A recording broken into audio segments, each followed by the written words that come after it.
So, not as of today, as of a couple days from today, but as of this weekend, this podcast will have been going for 1 year. Hey! Yes, very exciting. It is, I guess it's not really an anniversary episode. We didn't really have, I thought about doing an anniversary episode. And I really sat down and I was like, okay, well, if I can't do an anniversary episode, I have to at least give Lenore some kind of anniversary gift or something for this. So I've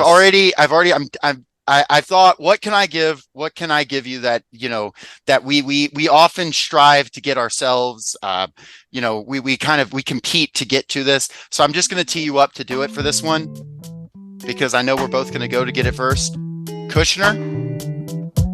I barely know her.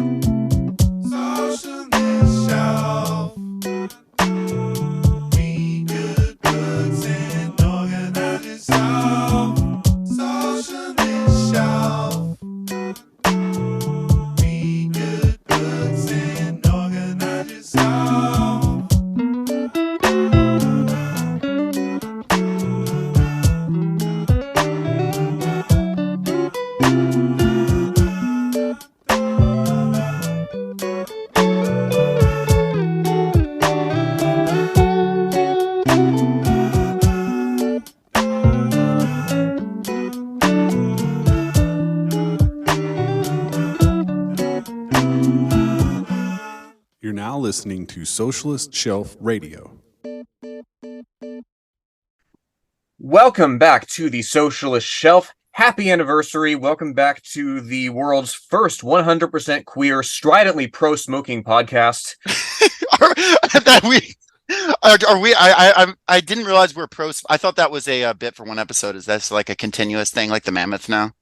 I mean, the bits come and the bits go in their own time. That's okay, my philosophy. We'll find out. I was told y'all got that good Kush on this podcast. That's why I came. You might hear another voice. Yeah, some good Kushner. You might hear another voice. We have with us today, first guest of 2024, AJ Ditty from Worst of All Possible Worlds. Welcome, AJ. Yes, welcome. Thank y'all so much for having me. Thank you for coming on. As being one of the most famously illiterate members of my podcast, this was always going to be kind of a battle, but I'm so glad that we met in the middle and that y'all stooped to read theater. We did the Crucible, so it's not completely breaking, breaking the seal on it, but no. You played Danforth in high school, and I was John Proctor in college. So this is going to get very contentious. There's definitely a tension there. Well, the trifecta is complete then, because in my drama classes in high school, I read again and again for Hale. I mean, that's the role that I feel like I was born to play, and the teacher was like, "You're John Proctor," and I'm like, "The hot one." Hale is the best character, I think. By far. He's got the coolest arc, I think, in the whole thing. And also, didn't sleep with a child. So he's got that going for him. He does manipulate a lot of children, let's be very clear. Mm-hmm. He does bad things in the play, but is he as bad as John Proctor? I don't know. I don't think so. Speaking of manipulating children, this play. Oh boy. They're adult, they're grown-up children now, but yes. But they are behaving like children. Okay, so AJ, you want to tell us the name of this play? You want to read it off for us? Oh, absolutely. It is The Intelligent Homosexual's Guide to Capitalism and Socialism with a Key to the Scriptures. And I had never heard of this show before. I definitely knew Tony Kushner. I knew Angels in America, but this title immediately caught my eye. What about this? And we might, can talk about it more. But AJ, what about this play made you think like, oh, I want to talk about this, especially bringing it this way? What struck you about it? Okay, well, this is very interesting because it is actually a whole saga. So I went to go visit my sister in Austin for Christmas this year, and while I was sitting in the airport, I looked across from me, and there were two college kids who were sitting next to each other. One of them, Jacob, looked shockingly like you, to the point where I was like, "Is that?" There's no way. Yep. He would have let me know if he was in New York. Right, exactly. And they were both reading Ulysses and Gravity's Rainbow, respectively. And I wanted to take a picture and send it to both of you and say, I'm going to tell my kids this is what the Socialist Shelf looks like. We're just That's reading awesome. two different enormous doorstopper tomes. Yeah, So and they were people just very to each other. casually reading them next to each other. It was very remarkable. So I had you both sort of on my brain, and then I land in Austin and I go to this bookstore to buy some last minute Christmas gifts for my family, and I spot they had like maybe 6 plays, and they had like a tome for Hamilton, the Hamilton how-to book, and they had an Annie Baker play, which I thought was pretty surprising. But most surprising of all was this giant red play called The Intelligent Homosexual's Guide to Capitalism and Socialism with a Key to the Scriptures by Tony Kushner. And the reason it was surprising to me was because I pre-ordered this book in, I think, maybe 2010, 2011 from Amazon, and then waited a year after year for it to come out. 3 years pass, no book. 5 years pass, no book. I keep checking Amazon. Oh, it's still in pre-order. It'll get there eventually. Nothing. I eventually cancel my order because I'm like, this book is never getting published. Right. It's not I'm never seeing this play. Lo and behold, I find it on a random bookshelf in Austin, and I look at it and I read this play, and I'm like, I do not have a very comprehensive understanding of unions, of the left's history, of theory in general. And I'm like, who do I know that has a pretty encyclopedic knowledge of all of these things that I lack? I'm like, my 2 friends at the Socialist Shelf. Hell So yeah. I was like, what better way to talk about this play than with 2 people who I admire and respect so much, who can explain what the fuck is happening in it to me. We can step try. by step. I appreciate the thought. I do really now. I almost want to play about this curator who's picked like these 7 plays or whatever for that shelf. That's fantastic. The It's like artiste in Austin who they're like the dichotomy of Hamilton and Kushner. Yeah. It is an intriguing little window into the lives of whatever staff of whatever bookstore you happen to walk into, right? The little snippets, notes here and there, like that are handwritten, like this is why you should read this book. There was of all things, speaking of leftist history and whatnot, at my local Barnes and Noble, of all places, there is an end cap with stuff like it's got Walter Rodney on it, right? It has the only copy of Black Shirts and Reds that I've seen in person, like outside of the office, where we organize. Wow. Somebody's see there. a lot of Somebody those, there's a yeah. comrade. Yeah. Somebody. There's always funny stuff. You can tell like the personal, like not even politics, but just like certain things they like bookstores or whatever. I was like in a children's bookstore the other day, but it said picks from the staff, and they had like a copy of some there was like a Stephen King book, and there was like a whatever, and it's only children's books, and then they've got like The Stand, and like I was losing it at that. scare them early. Yeah, it's I guess they were just sort of like we all stumbled into something that we definitely shouldn't have at a certain age. I feel. The Left brave little Behind when I was toaster that was 11. thrust upon us. Oh yes. Yeah, not to already plug your podcast, AJ, but Left Behind, I read those when I was like 10 or 11. Oh, and I just listened to y'all's episode on Tribulation Force. Great, but yeah, immediately like, wow, I didn't need to read that when I was that young and impressionable. We will eventually do Leo Frankowski's books, at least one of them, and my family read that shit to me when I was 11, and I go back now and I'm like, oh, this is your quintessential dirty old man sci-fi. Jesus, what was I? Well, we can definitely go on tangents all day, but there's a lot to say with Tony Kushner. There's a lot it's to such say a short just play. right. There's a lot to say just with the name of it. Like I haven't read the play, but I've read its title. Was a joke that the New York Times put in its sort of editorial about this. But yeah, I wanted to talk a little about Tony Kushner. I mean, I think this is the first EGOT that we've ever discussed on the pod, so that's something. Because Kushner won an Emmy, won a Grammy. He was nominated for one recently. Yeah. He is nominated for a Grammy. He has not won, so I guess he's not an EGOT. He is a almost EGOT. He's an EOT. Yes, he has won the Emmy, Oscar, and Tony for like things he's written, and the Pulitzer. So EOT. EPOT. EOT is like the I love EPOT. EOT is like honestly, I'd rather have version the EPOT. It's the future version of Eeyore from the gritty reboot of Winnie the Pooh. Oh my God, no! He's just very stoned all the time on that Kush, Written by on that sweet Kushner. Tony Kushner was born in 1956 in New York City, the child of musicians. And like the child of musicians in New York City, he was broke. They were very poor and they moved to Louisiana to pursue music in Louisiana because they had family out there, which I found interesting that they like moved back to Louisiana. So I was like, oh, like back to family business. No, they were musicians. They were just musicians in Louisiana because they could afford to be. His dad and mother both taught, and his mother was also really into community theater, which got him into theater. I remember seeing she apparently was in a production, like the first show he remembers of Diary of Anne Frank staged.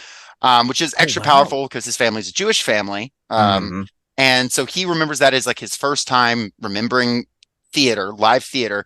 He's like 5 or 6 years old and it's his mother on stage.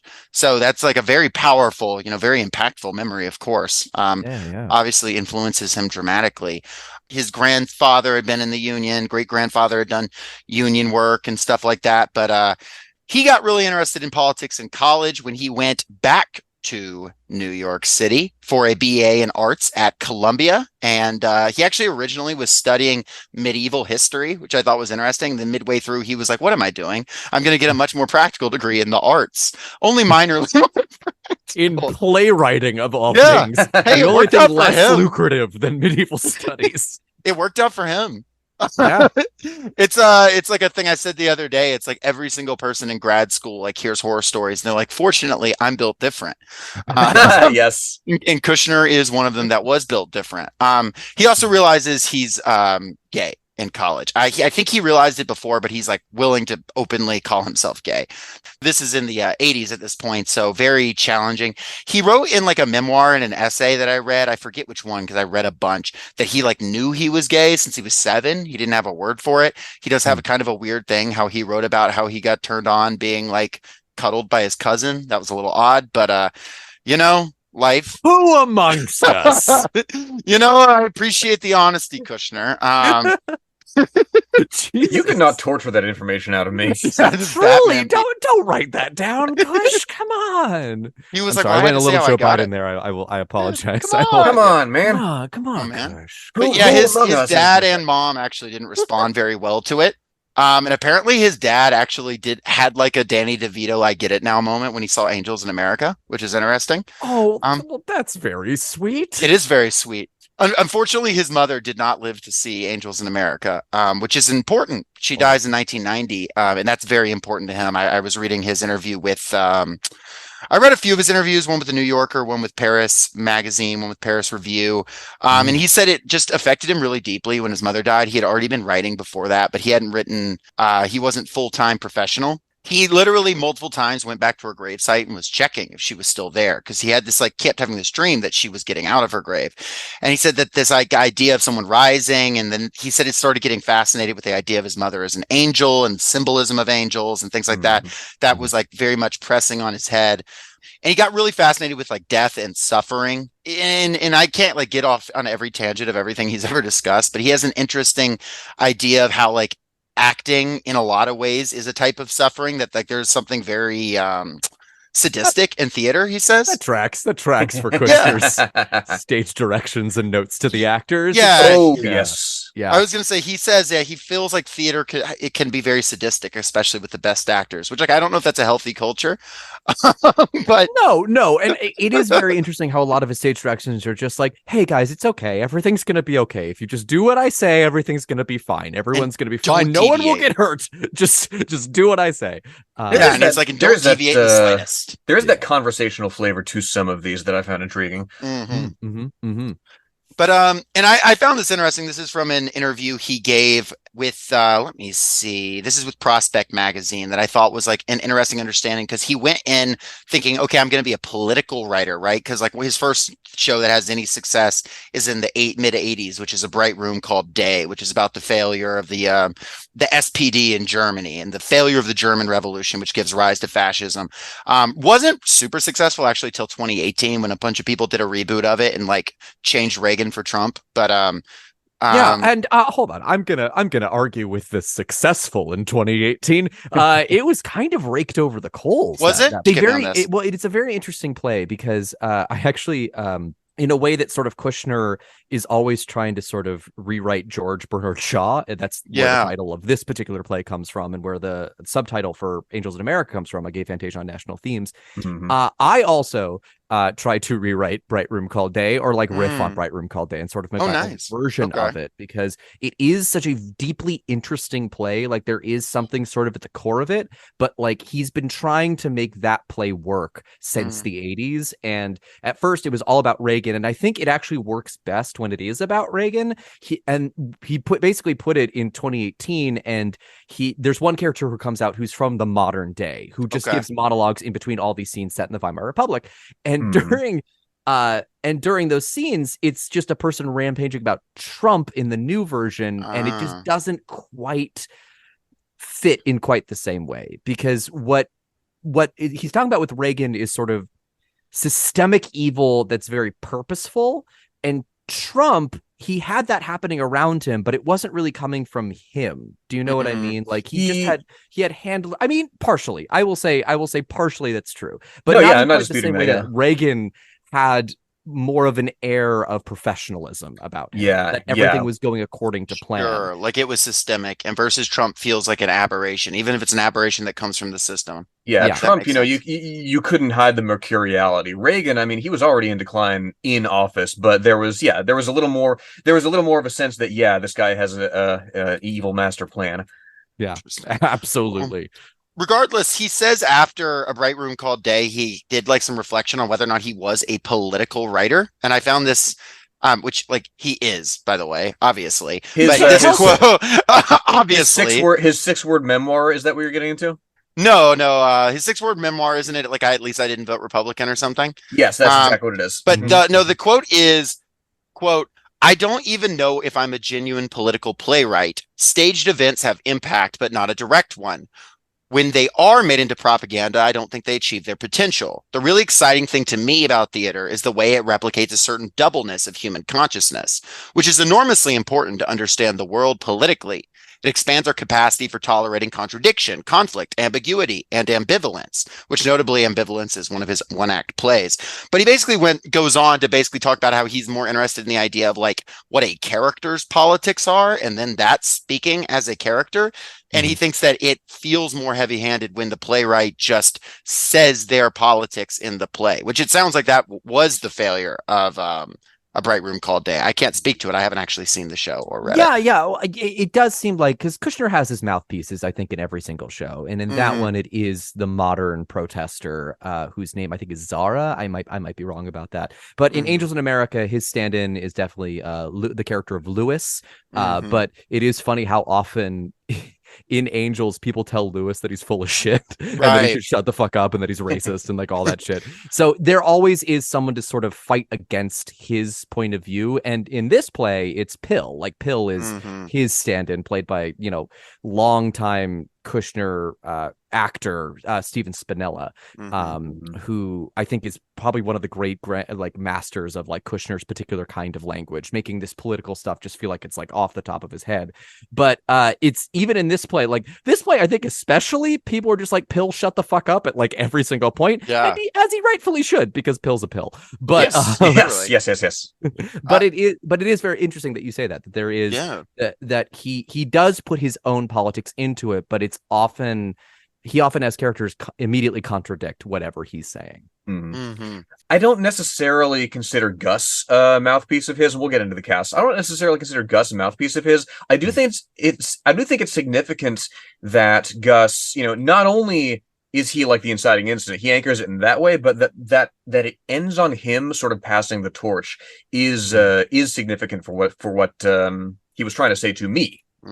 Oh, absolutely. Oh, very interesting. Oh, I can't wait till we get to the ending. But Well, For now, we're very much still on Kushner.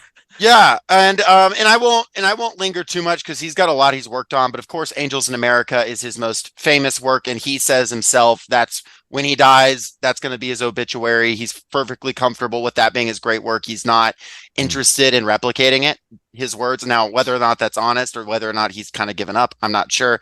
But he says he's Angels in America, and it's gay fantasia on national themes. This is early '90s, written in 2 parts. Tell me if I'm right, but I think it's Millennium Approaches and Perestroika. Those are the 2, yeah. Those are the 2, and yeah, it's a wide variety. I think it's something that we could definitely get into at some point. So I won't even sort of try to get into themes. But you're dealing with Reaganism, you're dealing with, AIDS and homosexuality, and in a variety of stuff. It's also a very successful HBO. Is it HBO like limited? Yeah, it was a limited run mini series. Yeah, And that was super. That's where he gets his Tony from, I think. Or no, the Tony comes from the play Angels in America.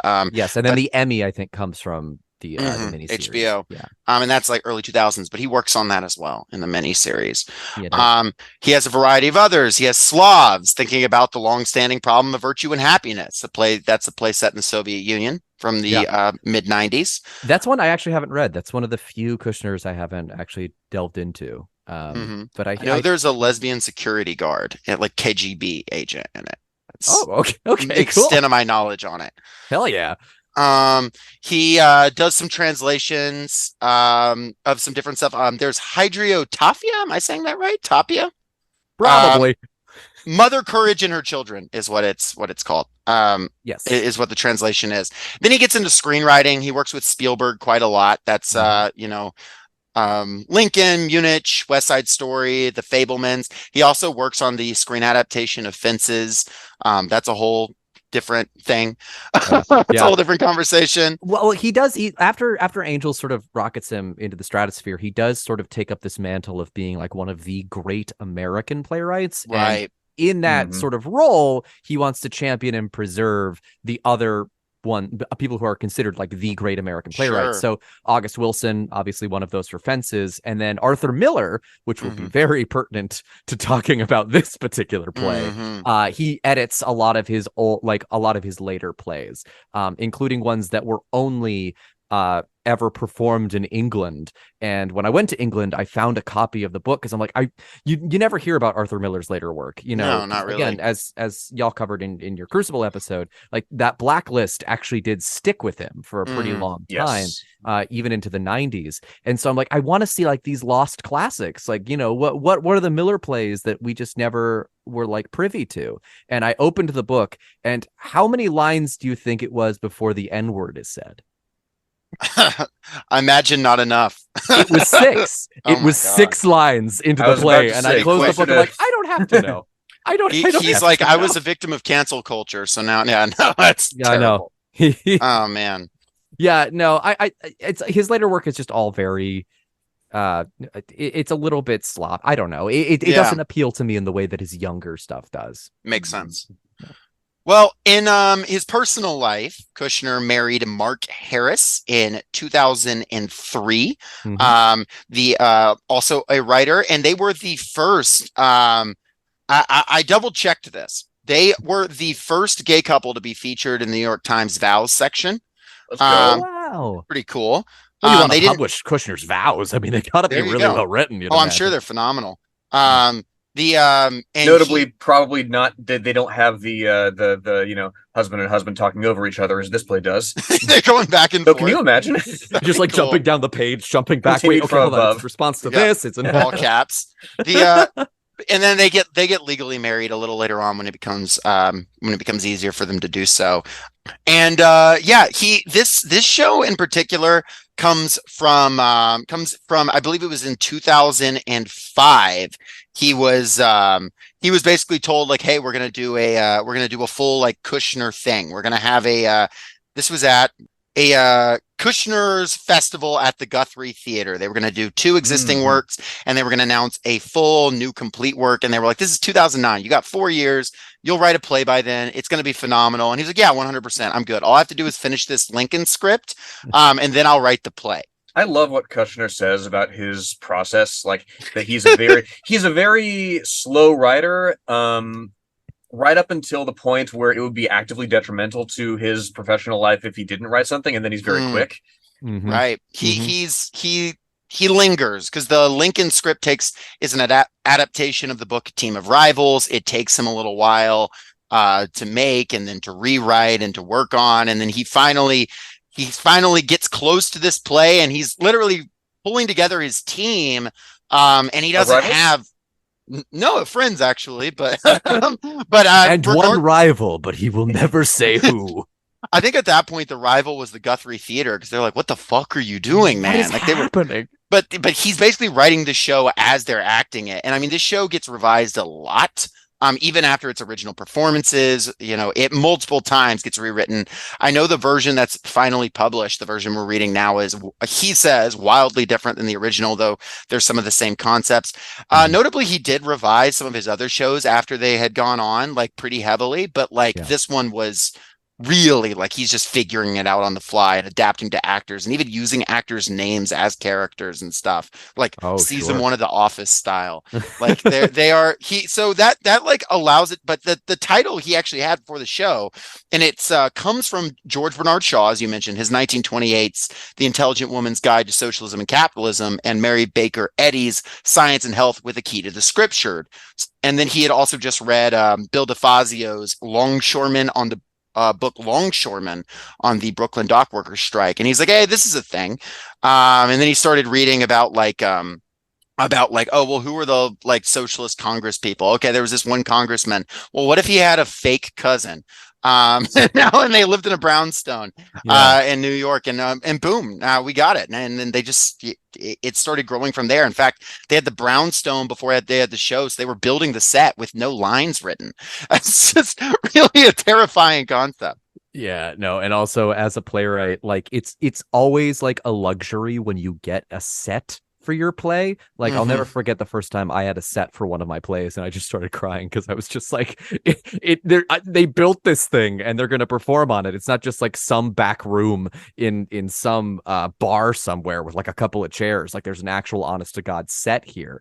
And yeah, no, the fact that you just don't even have a single word and you're building a set, that's the kind of thing that you get when you write one of the greatest American plays of all time. Did either of you know about the Congressman Mark Antonio before I'd heard of him because he was a dissenting vote on Korea and some other stuff.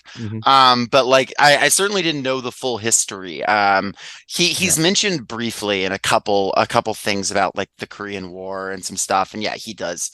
He definitely came to a bad end, that's for sure. And then I love the audacity of just like, well, what if he had a cousin, and what if, man? And what if he had family that, did assassinations and stuff? That would be cool.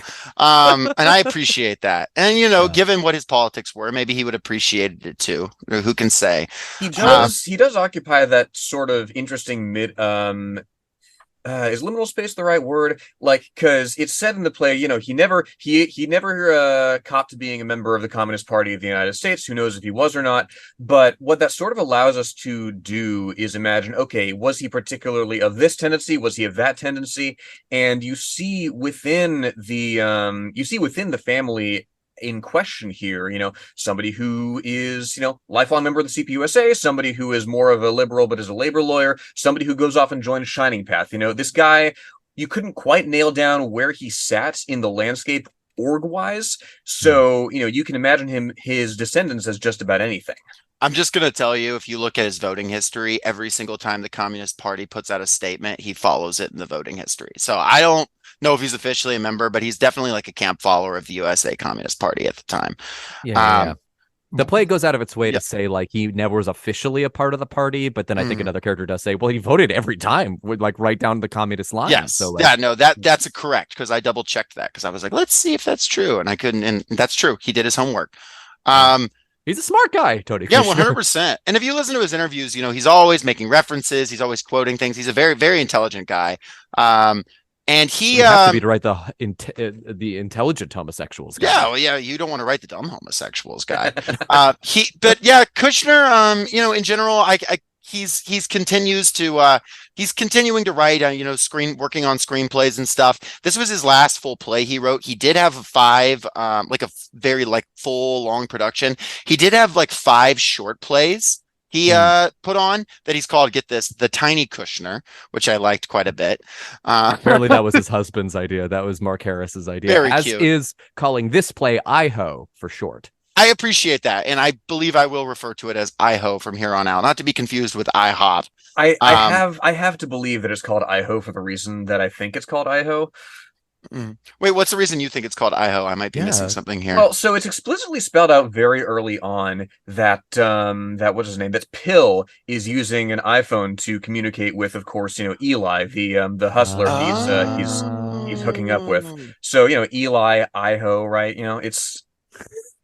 I can see it. I like so that's clever and so dumb. Oh, Kushner. I think that's what it is, though. I think that has to be it somewhere in there. It has to be, and like the fact Very nice. again, Eli is our Jar Jar Binks in that he is the key to all this. Yes, he is the key to the scriptures. He's the key to this. Mr. The key to. Okay, not doing that. Pull up. We did our Star Wars episode. We did our due diligence. But yeah, so this play comes out in 2009, gets revised repeatedly, and the script we're reading now doesn't get published for several more years, but it is out. I'll leave off on sort of the bio because this is a living author we're talking about here. I'm sure he's got work ahead of him. He's not yet. He's 70. right here. Yeah, welcome to look. If Tony Kushner wants to come on the show, he's more than welcome to. Last thing I'll note is he is also someone who's received, in general, and I also know recently again it's come up, a lot of criticism over his defense of Palestine.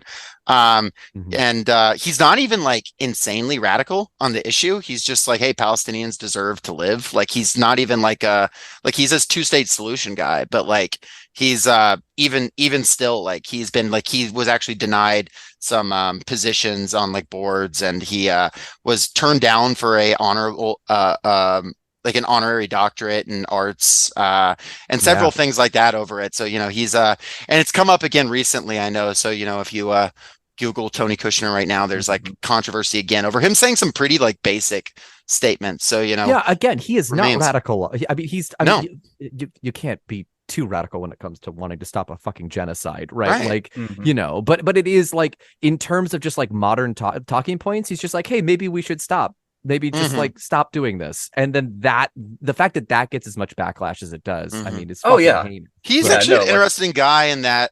Sorry, not to cut you off, Lenore, just to like finish this thought. He's an interesting guy in the sense that like politically, he is like really interested in like Marx and communism and stuff, but he is like also like diehard like vote blue guy as well. Like he's like he got really mad at people criticizing Obama in 2010.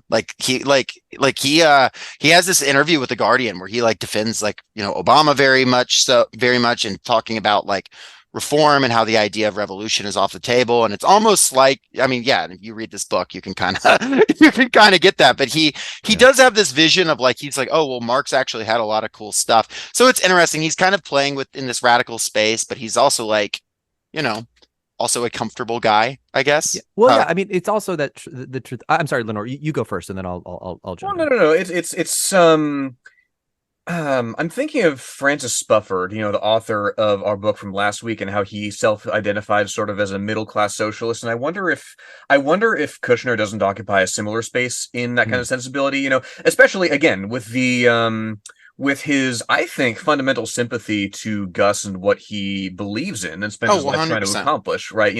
I think he believes that, this has to happen. There will be objective conditions that force a change. I think he would differ with us over, where precisely to apply pressure and how. But, ultimately, we may agree on more than we disagree on. Oh, I think we agree on more than we disagree on. I was just kind of noting I think his line on it is it's certainly like softer than Gus's. I'll say that. Yes.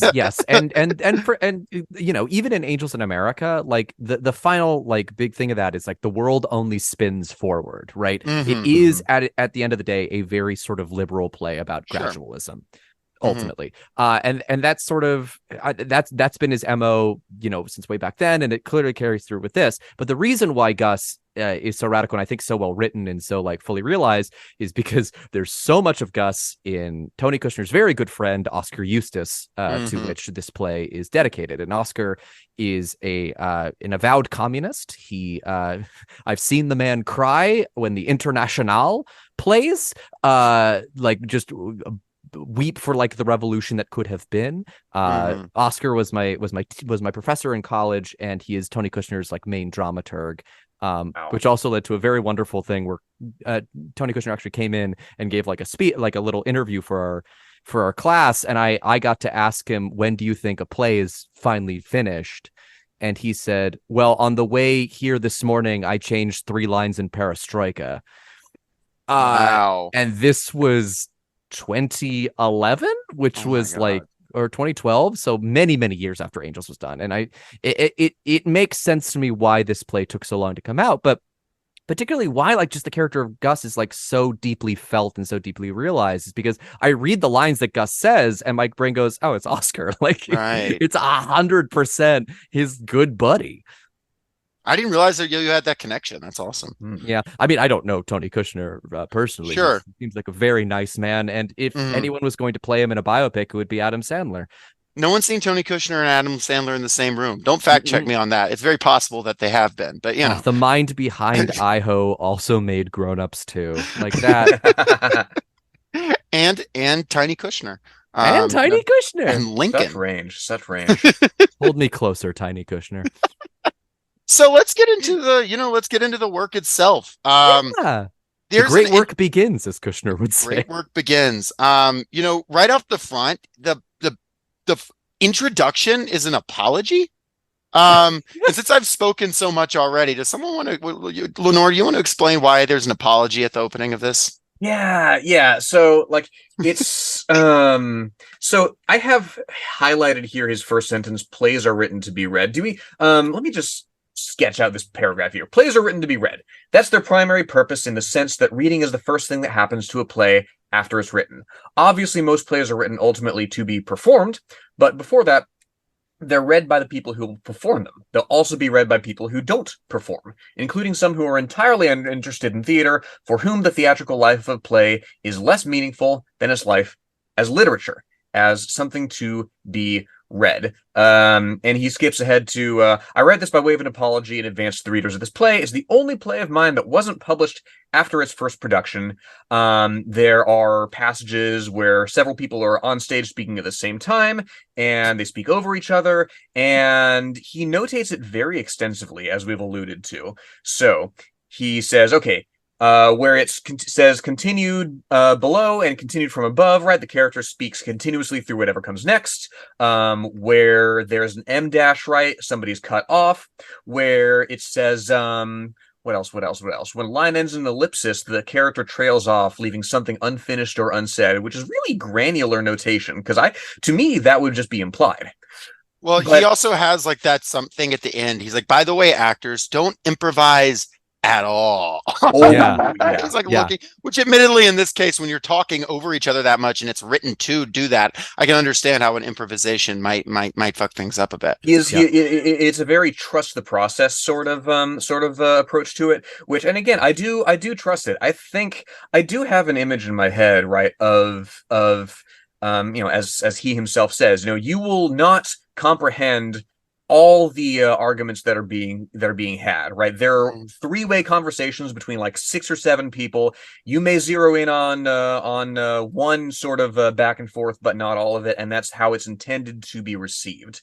All well and good in performance. Makes it a bit of a crawl to read. Yeah, it's very, very difficult to read. And it's so funny because playwrights have invented a way of doing what Kushner is doing here. Particularly, I think I'm not 100% sure if she is the first one to do it, but certainly the most famous playwright to use this technique was Carol Churchill, and is Carol Churchill. she's one of those monoliths of American theater that I always forget she's still alive, but she like revolutionized theater. She inspired playwrights for, pretty much every playwright of my generation and the generation before. But she has a form of notation where in the middle of a line, if you see a slash mark, that means that the next actor starts talking. And that way you can group character lines together, like one big chunk of dialogue. And you as the reader can read it all the way through, understand the full through line of the thought of the character, and then act that while everyone else knows their cues to come in and like cut you off and overtalk and all that. What Kushner has done is more to give you the vibe of what it's like to actually experience it in real time, which is darting back and forth between conversations and picking up little things here or there, or just reading, like focusing exclusively on one conversation and then going back and focusing exclusively on another conversation to more mimic what the sounds would be in the actual space itself. So yeah, how was this? How was this to read? How did we find it? I was going to ask AJ, have you seen this live? No, I watched. None of us have. Yeah, no, I did watch the clips that they released on like Playbill and things. So did I, yeah.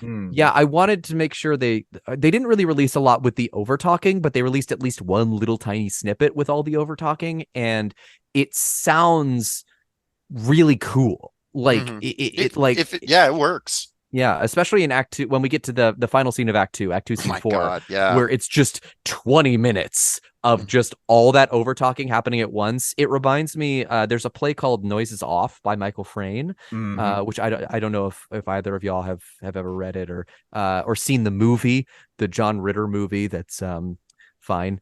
My cousin was in a high school production of it. Yeah, it's great. It's probably the greatest English farce ever written. It kind of killed the genre because it was so good. But reading this play reminded me a lot of Noises Off, because there's an entire act of Noises Off where there are no lines being said except the lines on the stage, and we are backstage. So there are lines on stage that have to correspond with like physical action happening backstage. And when you read it on the page, it's like, that's impossible. There's no way you can get fully up those stairs by the time that line is done. But if you're able to, it works like clockwork.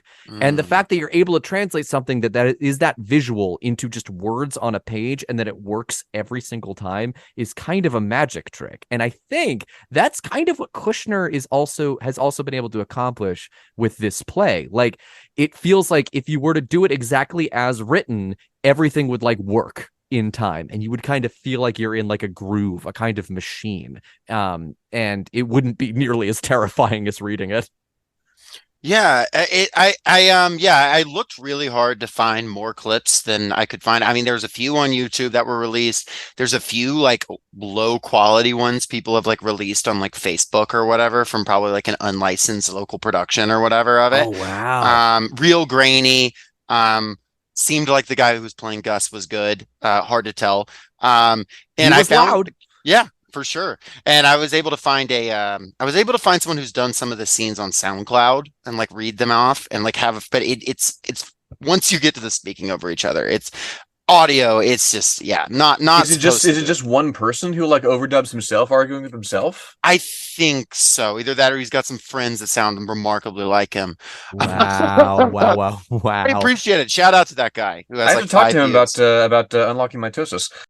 The play itself, it we've talked about some of the characters, we've danced around it, but the general setting of the show is it's at this brownstone, for like 95% of it, in this brownstone in New York that has been in this family for a few generations.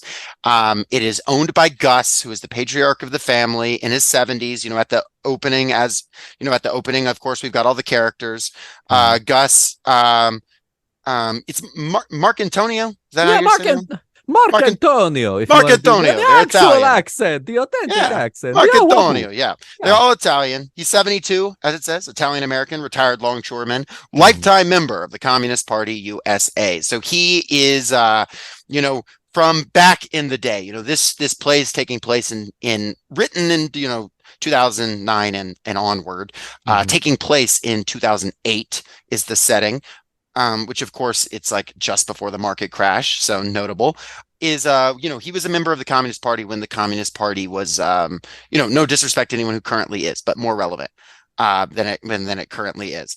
When it was sort of the main game in town for, communists in the United States, when it was, there was like a level of like, you could have a congressman not that long ago who was like kind of following the line a little bit. Like there was some openness. The Cold War was going on. The union activity was at an all-time high. I know Kushner talked about being very influenced by Actors Guild strike when he was writing this and thinking about this, which was like 2007, I believe. Oh, the stagehand strike. The stagehand strike, and seeing how few people, like he said, less people than he thought supporting the stagehands and buying into sort of the concept of like, oh, well, these greedy stagehands are stealing our profits or whatever. Yeah, that's why actors won't get paid. Someone like came up to him at coffee at the meeting, like with a coffee in hand at the meeting, and said, "Can you believe these guys get $100,000 and have a college fund for their kids?" And Kushner's like, "But isn't that the point? Shouldn't we be getting everyone?" So like it's like that idea of like that labor struggle, like we all need to be in solidarity. So he's like calling back to the longshoremen's strike of the 70s, which was just this massive strike that was very, very heated, and there's a lot of history there. I mean, which like I know somewhat about, but it is a strike that like I knew because I knew the history. I was like, oh shit, he was in that strike. Because if you know how it ends, which his kids clearly didn't. So spoiler alert, the people who had been working there for a while, they get divided into a two-tier system. The employees, which is a classic company move, two-tier system. The people who've been there a while, you pay them a lot of money. Usually they're the ones with the pool in the union. You give them good benefits. And it's like, okay, well, these guys are going to retire before the other guys. And you can either lay off or pay the other guys less. And then you push out the older guys, or if you can't, you wait for them to retire, and then you've basically got it. And the union at that point is split up. The union's never going to go on strike again because half its membership and the membership that's experienced has those benefits. In fact, the United Auto Workers strike that just finished, why it's so remarkable is because they were offered a deal like that, and the senior membership basically told them to go fuck themselves, which is why that strike was so remarkable. I was on, Lenore was as well. We talked to a lot of folks on the local picket line, and a lot of them, I talked to a lady who had been there for 30 years or whatever, really could retire, could cash out or whatever, and this deal would have just made her cash out bigger. And she was like, no, like these young people need to get theirs, which is, amazing, especially given the context of this play. But Gus is this guy who was in the union, and basically, they took the best deal they could, which gave him this guaranteed pay for basically the rest of his life, this really, really good deal. And, he spent the rest of his life being an organizer, but that was kind of the peak of his life, which it was decades ago. And, he'll reveal later that he has guilt about this, but regardless, even if he didn't have guilt about it, no matter how he feels about it, his life peaked with this strike. And he's not had a moment since then that has felt that good. Hey, he's been translating Horace. Oh, and it's cool. Shout out to Horace. Learning Latin. That's fun, right? I could definitely see myself being old and being like, well, what am I going to do now? I'm going to translate Horace, I guess, and make it like shady towards my kids. Throwing a little bit of slang here and there because because indeed you do get a snippet of that translation he's doing after all is said and done at the end of the text. Yes. Yeah. Kushner has included a fully translated Horace epistle, which that's all I needed. A whole timeline of the family's history. Like I'm sitting here going, buddy, you could have. I get that this took a long time to publish, but you didn't need to do all this work if you didn't want to. We would have believed you. It's funny because I'm like looking at that. I'm like, is this like a fantasy book? I thought the Narnia episode was next week. Spoiler alert, but yeah. It really does. Yes, we'll be reading Francis Spufford's Narnia fan fiction novel. We will not be reading that. If for legal reasons, it has not been released. No, but yeah. No. But it really does seem to me that the chronology it's weird. I think the translation is more for the reader, and the chronology is more for the benefit of the actor, if that makes sense, right? Because you have with the chronology, I think as an actor, you have a sense of not only when everybody's birthday is, right, but what the longshoreman strike of the 1970s rhymes with, right? What Gus has been taking part in that is aspiring to the great longshoreman strike of the Great Depression, right? The late 20s, the early 30s, that resulted in things like the Wagner Act, like Taft-Hartley, like real seismic shit that was imperfect for for various reasons, that we could get into the conditions of how the New Deal was passed and why, but the point is, it is something for you to keep in mind if you are playing this character that, as it happens, has tried to kill himself because he doesn't believe right. there's anything that's else for important. him to do. That is important. That context. That sorry to not to distract from that, because that is more important. But I think there's also something important in this history to show what he's doing with this show, to show his hand slightly, because to show the story of this family, the Marcantonio family, they're immigrants who join, in the turn of the century, become anarcho-socialists. They're involved in the, I want to say, let me double check. Yeah, Patterson Choral Society. So this sort of secret anarchist circle, which was very much the style of that's that time of leftism, Which was the style at the time. Yeah, exactly. It was the style. It literally was the style at the time to walk up to politicians and shoot them, because they didn't figure out security guards till the mid 20th century. A number of people, especially in Europe, that just had guys walk up to them and kill them was remarkable. And almost all of these guys were anarchists, and they were in these secret societies. And this secret society that the Marcantonio family was a part of. And you see how that evolves as they get involved in union organizing, and as the trend changes with the founding of the Soviet Union. The trend changes with the rise of mass labor. Then you see the Communist Party. Then you see now, though, the trend changing with the next generation going on to Empty being a labor lawyer. I think it's also tracing the history of the family along with the trends of the left more broadly. So I think there's also just an understanding of the way the left moved, specifically honestly, the Italian left. The Italian left was very anarchist at the turn of the century, and interestingly enough, Italian Americans got very into the union movement, and still are actually historically. But so I think there's actually a big part of that too. So I think also it is partially this tracing of the left's history, especially in these communities. It also can't be overstated that Italian leftists in this country, but Italian leftists in particular, played a significant role in disrupting the Italian societies here in this country that formed around the incipient fascism at that time, right? It was a in certain circles it was sort of a rallying national pride sort of thing, and it ultimately, the New York Times and the bourgeois news of the day loved it, right? As bourgeois news will, but ultimately it was prevented from gaining purchase and kind of discredited, at least at the organizational level, by the concerted and persistent efforts of Italian leftists of every stripe. Oh my God, if you didn't have the dock workers and stuff at that period, you didn't have people like the Marcantonios in that period, you would have had a openly fascist party in the United States much earlier. So yeah, shout out to the Italian leftists of the 1920s. Hey, props.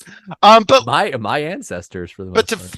Oh no way. Hell yeah. To fast forward 90 years, and for the first scene of this play, almost an hour in, but it's important background. Kushner would really love that if this episode were gargantuan. Right. He's all there's a about lot going on here. You know, there's just so much context going on here.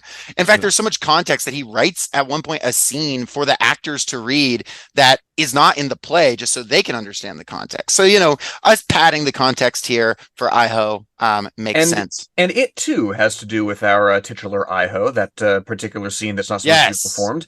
It and the very first scene of the play, in fact, before we even get to Gus, right? It's the first line of the play is delivered by Eli. So, any good theater in Minneapolis? This is him to Pill as they are saying their goodbyes and planning their rendezvous. Yeah, do we want to do a quick overview of the characters? Yes. Yeah, let's dive into that. So we have iHO Mhm. as The some iHO. the iHO, which my diseased iHO. brain sets to the hit Oscar song from Slumdog Millionaire, Jai-Ho, and that is why my head is filled with evil reeds.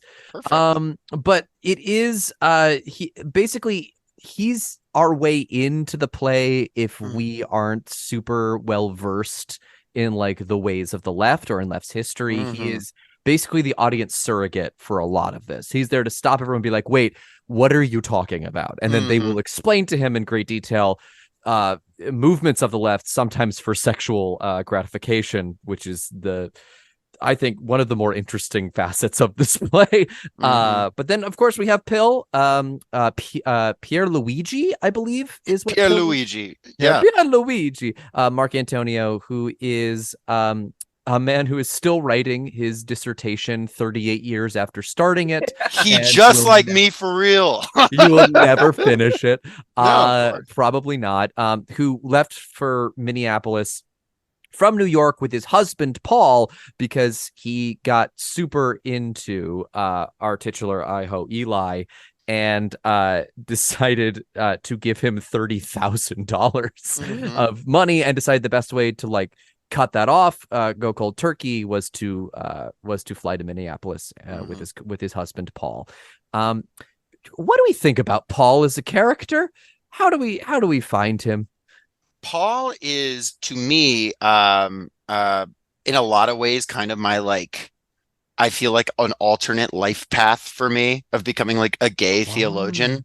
Genuinely, hell like yeah. there's definitely like that was definitely like in my head because like I remember specifically in neither here nor there sitting like at like graduating high school, like from this Christian high school, like, okay, so like who am I gonna be? Because like and I had like I could be like the cool like liberal gay theologian. That was like one of the archetypes I had in my head I was going to decide on. And then I decided Sure. on I'm just going to go to a liberal arts school and figure it out. And that's what I did. Probably the right decision Yeah. to not pick an archetype at age 18. But Paul seems like a Sure. guy who maybe did that. Because Mhm. that's what he is. He's an over intellectualizing theologian. He is the only black character in this play, I believe, Mhm. as well. So that's also a dynamic here. He's in this family of Italian Americans, of of like white Americans. So he is in that way also like it doesn't come into it a lot, but it's like also like it is noted in the character list that is something in here as well. Mhm. And he's also had to give up a lot for his like shit husband. Yeah. Um, Yeah. And he is like the key to the scriptures. He is one mhm. of the two characters in this that are the scriptures portion of the title. And it is very interesting because I think Maeve is a little bit more successful of a character because we get to spend more time with her, not in a situation where she's extremely angry. uh Right. and Paul gets a lot of like really, really good biting insults. I actually think that Oh, Mhm. Paul yes. gets sort of the He's best vicious. ones. Yeah, he gets sort of the best like Shakespearean Kushner insults that you can get. I think he calls Pill some pig-like thing. He calls He's Maeve been a Yes. working on pig-like that. thing. He's been workshopping that. Yeah, yeah, you can tell he's been really, really going to town on it. But I didn't quite understand what kind of theology he was practicing because I got a good sense of what Maeve was up to, but Mhm. Paul's particular like focus sort of eluded me. And Okay, yeah, so Paul, it says, and it's less specific than Maeve, but Paul is really into God in the historical social context. It says he is okay, not a literal believer in God and Jesus in the sense of like right. there is a God out there, but he is very interested in humans' relationship to the concept of God. Mhm. There is a type of like person like there is a type of like PhD in theology that is like very interested in that kind of thing that I've met. And they're like it's kind of like an alternate path into like anthropology, and it's actually really Hmm. interesting because some people see it as very like in line with like Hegelianism, which is proto-Marxism in a lot of ways. Marxism is inverted Sure. Hegelianism. So there's also that connection going on there. It's like how do humans think? But a lot of people sort of it's like another way of approaching like structure and superstructure in a way that kind of is less material while also being materialist, if that makes sense. Which is Sure. very interesting that they chose this guy. I will say people like that that I have met can be very difficult to like kind of nail down on what they actually believe and don't believe because they kind of get caught up in their heads. They're like one of those people that are like too smart to kind of self-understand, which I think Paul to function. Yes. Right. And I think that's captured more in Maeve, right? Because Paul is dealing. Yes. Maeve has more time to sit and chill and relax and like talk. Paul is caught in this from the moment we meet him, right, is conflict because Pill is now talking to Eli again after having come back from Minneapolis. And that's not a thing that Paul ever wanted him to do. Of course not. That's the whole reason they moved, and Paul gave up this like good job. And but yeah, and and like you said, yeah, Paul is the key to the scriptures. Eli is key to understanding socialism. Eli, basically, they'll talk socialism, and Eli will be like English nerd, like from a movie or whatever. Then you've got the family. We already talked about Gus. He has a sister, Cleo, sometimes called Zico. Aunt Cleo. She's his sister. She is a former nun. And Carmelite then nun. yeah, exactly. And then she traveled to Peru and became a Maoist, was involved in multiple movements, including the Shining Path. We do not have the time to get into Gonzalo thought, but got pretty intense down there. A lot of murder. A lot of people died. There is a if you ever want to go down an interesting rabbit hole, look up Shining Path board game. There is one. They put it out, and it teaches you about the Shining Path as you play a board game. What? It's insane. It's not just a level in Dark Souls. It should be. She came back to the States, and then I glossed over this, Lenore. What you caught blew my mind when I went back and thought of what she did when she came back to the States. Oh, yes. She came back to the States. It was right around the collapse of the Soviet Union, right? And so she's kind of adrift. She's left the Shining Path at this point. So she left that like really adventurous portion of her life. And she joins the Revcoms, the Revolutionary Communists, which are a minor Maoist political party here in the States. Very, very kind of like the Shining Path, very organized around this specific personality, Bob Avakian. Okay. Yeah, who may or may not still be alive? Question mark. It's him and Carol Churchill operating that limitless space. It's like, are they? I feel like we're going to get an announcement literally the day after this episode premieres that he is dead and that Carol Churchill was found with him at the bottom of the sea. But it's also interesting that she joins the Revcoms because they are hostile with the Communist Party, who her brother is a part of. That's the more important context here. I see. Okay, great. So they are like, because they're like still mad about the Sino-Soviet split and all that. So she's like coming back home, and then she's like, I'm back home, and I'm still going to join this group that's like hostile to my brother while they're still and the chronology straight up says she does this half-heartedly, right? And she drops that after like a year and a half ish. It's in interesting context.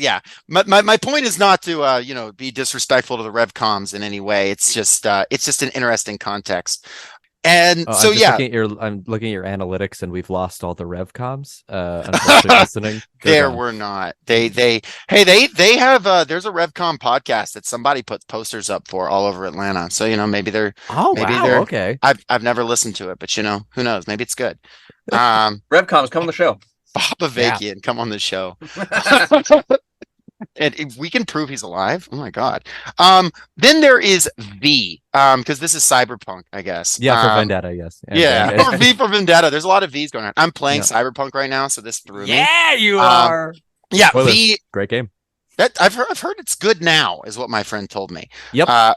So V is he's mid-30s, building contractors, also Gus's son. He's the guy here who's like actually working class in the sense of like he's works with his hands, but he has worked his way up to what we would call like maybe petty bourgeois or whatever. He manages a couple guys. He's not, I don't want to like act like, oh, he's become a bajillionaire. But he's like a guy who's like really worked and has made something of himself through hard work, and there is like a chip on his shoulder over that, and also over like he definitely was always the odd one out. If he is living in Carroll Gardens with a wife and 2 kids, he's doing pretty well. Yeah, for himself. I don't have enough context of New York. Is Carroll Gardens? That's a nice part of New York. Yeah, it's a very nice part of town. It's not quite Brooklyn Heights, which is sort of a much more affluent neighborhood, but it's pretty good. If Carroll Gardens isn't I mean, I think it's great, but other people might be like, well, it's not like the best place. Sure. But it is. It's up. If it's not that, it is up and coming. And but he's doing solid. He's doing pretty good. He's the baby. He's the baby of the. He's the baby, and also the one who, like, when he was born, their mother died. She notably, as this book, died on his birthday. Now it's a kind of a funny bit because they're like, you died on my birthday, or she died on your birthday, and he's like, well, it wasn't like she passed out in the cake, like she was giving birth. Yeah. And so then there's Maeve. We already talked about her. Is the partner of Empty, and Empty, that's Maria Teresa MT. She is she's 49, Italian American as well. It says Italian American on here. Formerly a nurse and then became a labor lawyer, also Gus's daughter. And she's the one that's definitely the closest with Gus, the most like Gus. She's someone who wanted to be a doctor and then decided not to be because they were like bourgeoisie. They were like management. Yeah. She's got a very like this guy is like, her father's kind of psychosis has been like implanted in her, and now she's split with him over like what needs to be done, because he's like, oh well, she's a lawyer, she's a reformist, she's become a Bernsteinist. He even says at one point, which is like, she says, nice. Call me Edward Bernstein if you want, like this guy who beefed with Lenin and them over what needed to be done, reform versus revolution. The little references are excellent. But yeah, she's with Maeve and is the ex-partner of Adam, who is a real estate lawyer who took the L in the divorce so badly that he now lives with his ex-wife's father. Yes, in the basement. Yeah. Adam is my favorite character, full disclosure. He sucks. Like, don't get me wrong. He sucks. No, but he's very just the confidence. Yeah, no, he's a himbo. He's a very delightful little dum-dum. And he looks into the camera and is just like, I don't know what I'm gonna do next. So I'm gonna go jack off, think about it, and come back. Like, what a king. I don't know. It is funny. He gives that whole monologue to no one outside. But he's actually he's a plot device that Kushner borrowed from Chekhov's The Cherry Orchard, which is where sort of one of the ex-workers of the cherry orchard ends up buying the cherry orchard, right? Or and in this one it's the same thing, right? It is Adam who is the one who is going to attempt to purchase this home, which is going on sale because Gus wants to off himself. Right. Yeah, as we said, Gus a year ago tried to kill himself, failed. Really horrible time on V's birthday. And now he wants to do it again. And V is like, and when he slashed his wrist, like, it fucked up the bathroom grout really bad. Like, but you can't get blood out of there. Yeah, they've got there's a black humor over this whole thing. There's a lot of humor in this. I mean, it's the way families talk to each other too, in a lot of ways. Yes. Or at least certain families. I certainly can't speak for everybody. Yeah, but there is sort of, there is a reason that there is an accord between the Italian and Jewish people, which is that we can play each other on screen. The Godfather established those rules, and we have abided by that accord ever since. But there is also sort of a familiar, there's like a similar family dynamic within the family, right? Like, if you the way that true Italian Americans speak to each other when behind closed doors is actually very similar to the way that typical Jewish portrayals are of Jewish families by Jewish writers, right? It is, Italians don't use the word kvetching, but we basically do a version of that. It's just very loud and at like very close to each other's faces, and it's like with Italians, it's like the worst thing you've ever heard in your life screamed at each other, and then it's over in 5 minutes. It's like this great purging that happens every time you have one of these family reunions. If y'all have not seen the Feast of Seven Fishes episode of The Bear of this most recent season, it is basically a panic attack in an hour, but it is an Italian reunion, and you get sort of that sense of this. And this play also mimics that, right? These people say the absolute worst things you could ever imagine to another human, to each other, and then it's forgiven in like 3 minutes, right? Because that's just the way families do. Exactly. They've all come back to talk to their father, and he is talking about killing himself again, but he's like, I'm just going to sell my house. I can sell it for a shit ton of money. I'll give it to all the kids, even after taxes. You each get $500,000. Great. Y'all are struggling. And it's like, also note the year 2008. And Adam is like, I bought the house. The banks will loan money to anybody. Yeah. It's one of my favorite lines in the whole play. It's like, oh, Adam. It is funny that like Gus like sees the market crash coming though, right? Like he's like, I gotta sell this house while the getting's good. Against Adam's advice, it's just like, oh, wait 3 years, it'll be fine. He'll sell it for even more in 3 years, and we're like, no, do it now, Gus. Get out. Yeah, Gus has got one. Like one last like glimpse of that like historical materialism, like seeing history flow. He's like, he can do the trick one more time before he dies. It's to make some money. But the house is history, like this family, we're talking about how grounded this family is, and this house is history. It's where the kids were born. It's where Gus lived being as a young man. It's where they were during the strike. It's important. So selling this is interesting because this Gus is this hardline Marxist, and at the end of his life, like money is haunting him so much. And that hangs over the entire play. Money is haunting the family because you obviously have Empty and Maeve. Empty cleared out their savings account, which they were going to use to get Maeve pregnant, and for artificial insemination, to get loaned to her brother Pill, and then Pill spent it on Eli, the prostitute. Not a great situation. And with Eli, he's like, oh, well, it's actually more of an aphrodisiac, the money. It's not, he's like, it's not that I need it. It's, and like Pill, in fact, spends more time talking to Eli than anything. I wrote like in their original conversation, he's talking about a play, and he even just like starts getting on the Marxist shit where he just says, fun, but then I don't know. My early training kicks in. It's gradualism. Blah. It's the emasculation of the working class by a sentimental pseudo-socialist peddling an idealist conception of history. And then Eli's, does the, oh yeah, baby, talk comedy to me. Yeah. And I wrote they clip in all those clips. Yeah. And I wrote down in our notes. I wrote down in my notes. Oh no, they stole our podcast of him talking about.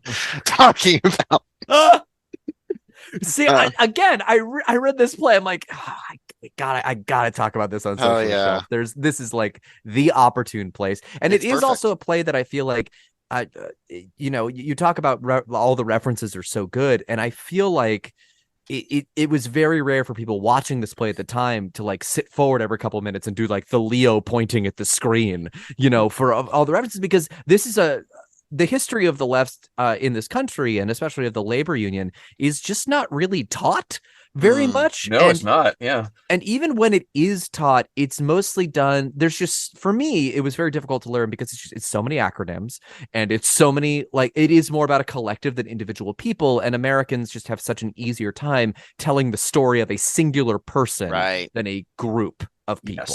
They just stick in our minds easier for some reason. So, sorry, go ahead. No. Please. Well, and if not even a singular person, a singular sort of clean moment that's like, yes, conditions were like this, and then it clicked over to this. Like I will never forget, like, my current place of work shows you this like anti-union bullshit as part of its training, right? And they're very shrewd about it. They show you like clips of protests from like the 20s, 30s, or whatever, and there's like, people marched in the streets, and the government was like, okay, we'll grant you your labor rights, and now you don't need unions, right? And I'm sitting here thinking, motherfucker, you were showing me to this in a right to work state, right? So again, like, not only is the dynamic obscured, not only is, as Gus alludes to, the sheer fraughtness of the conditions of the time obscured, but it's also obscured just how far we have slid back, and how assiduously the ruling class continues to strip these things away that were fought and won and died for. I think there's also something to very fascinating about these first couple scenes, because I think what this play is, if every play is, at least every great play in my estimation, is an experiment of some kind, this one seems to be Kushner experimenting with language in a way he's never quite done before. And it is a lot to do, as we have alluded to before, with this overlapping language. But what I think is so interesting is that the first scene kind of introduces just like a little bit of it. There's at one point 2 conversations sort of happening at the same time, but then he pulls back really quick. And then in the second scene, when Gus announces his suicide, we actually start getting a little bit more of that overlapping dialogue. And so he's basically easing you in to what will eventually build to its crescendo in Act 2, Scene 4. But it's fun to see him sort of prep the audience and take care of them. Because if there's one thing that Kushner is incredibly good at as a playwright, it's taking care of his audience. It's why his plays are so funny all the time. It's because he knows that he's going to hit you with all this theory and things, but the way that he's going to get that to go down is by giving you the sugar of this like unbelievable comedy, which I Just feel a like it's a spoon little of bit sugar lost in the makes sauce in this theory play. go down. Yeah. Sorry.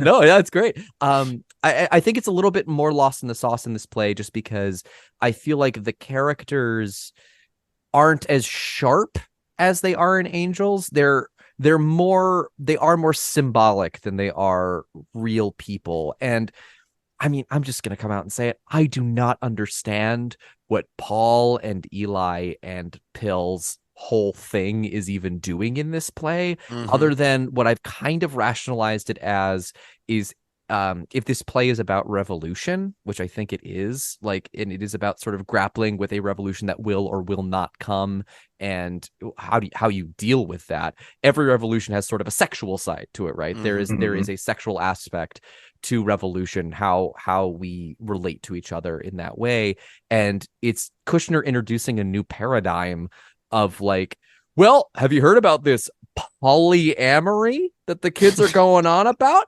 You can love more than one person at once, and you could be in a relationship with them. And we're kind of like, yeah. Which prompts the whole you inhuman pig-like thing that you alluded to, AJ. Yeah. Paul calling him, and that's such a wonderful moment too, because he kind of throws Pill's dialectics back in his face, right? I stayed with you for 26 years because you're like moss adhering to me, and you're deteriorating me, you're in conversation with me in this very negative way, and something's going to deteriorate me. It might as well be you. It's interesting too that the worst thing to say to a person. Oh, yeah. It's a bad time to be Paul in the situation, though, to have your husband and a prostitute say, "We saw you from across the bar and dig your vibe," and you're like, "You're literally my husband. You're my telling husband. me you dig my vibe. This is not how this is supposed to work." Yeah. But yeah, I think that's a good. I think that's a good point. I wanted to say just one more note, like on. Well, there will be more notes, but one more note on this, like sort of from the beginning, Gus's suicide, his setup for a suicide is, we already talked about Horace, but he quotes from the epistle, the 16th epistle, of a bit where it says, "What does the prisoner say to his jailer? If every hope of escape is closed, I can still get out. How? I can die." And that's from the 16th epistle. And he remembers a story of a guy who knew an old printer who was being kept on life support and basically killed himself. Killed himself as relative. He pulled the tube out of his throat, couldn't breathe by himself, and died. And he was saying he was free of that life support. He was free of that agony. And Gus feels trapped in his current situation. He is trapped in what he says is Alzheimer's. People argue against it. They're saying you don't have Alzheimer's.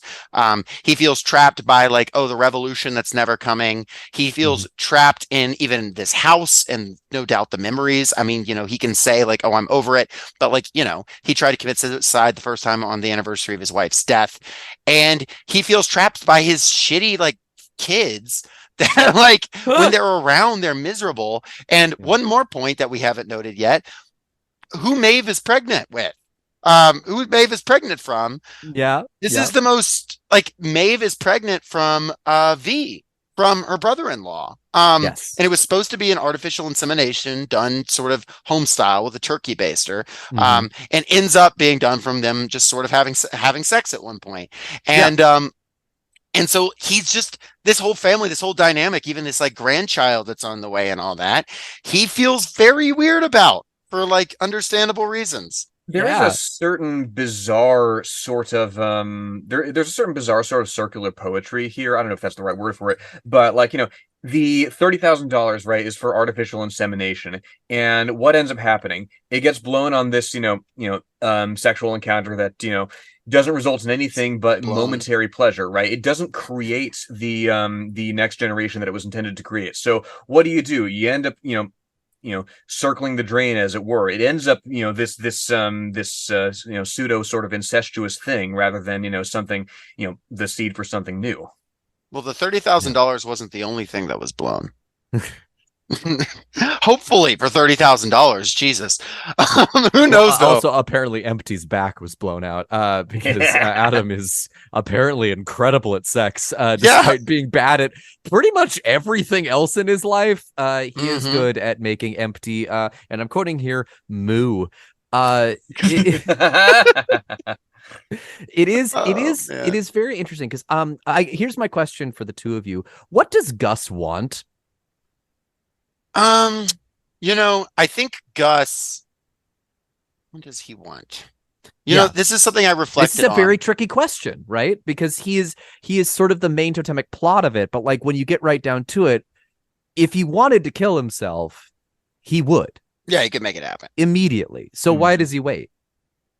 I think part of it is this weird, like making this weird melodrama around him. Like there's definitely like sort of an enjoyment of like one thing is just like bringing his family that doesn't visit him back.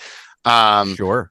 And so like, countering that loneliness, even though he, denies the loneliness. But I think, wanting to have some kind of like meaning in death, there's this like dream of revolution, this idea of like, I'm going to die heroically on the barricades. And at this point in 2008, doesn't look likely, especially given his age, the status of, the Communist Party and all that. He's clearly been checked out of the Communist Party. He lies and says, oh, I voted for the Communist candidate in 2004. Communist Party didn't run a candidate in 2004.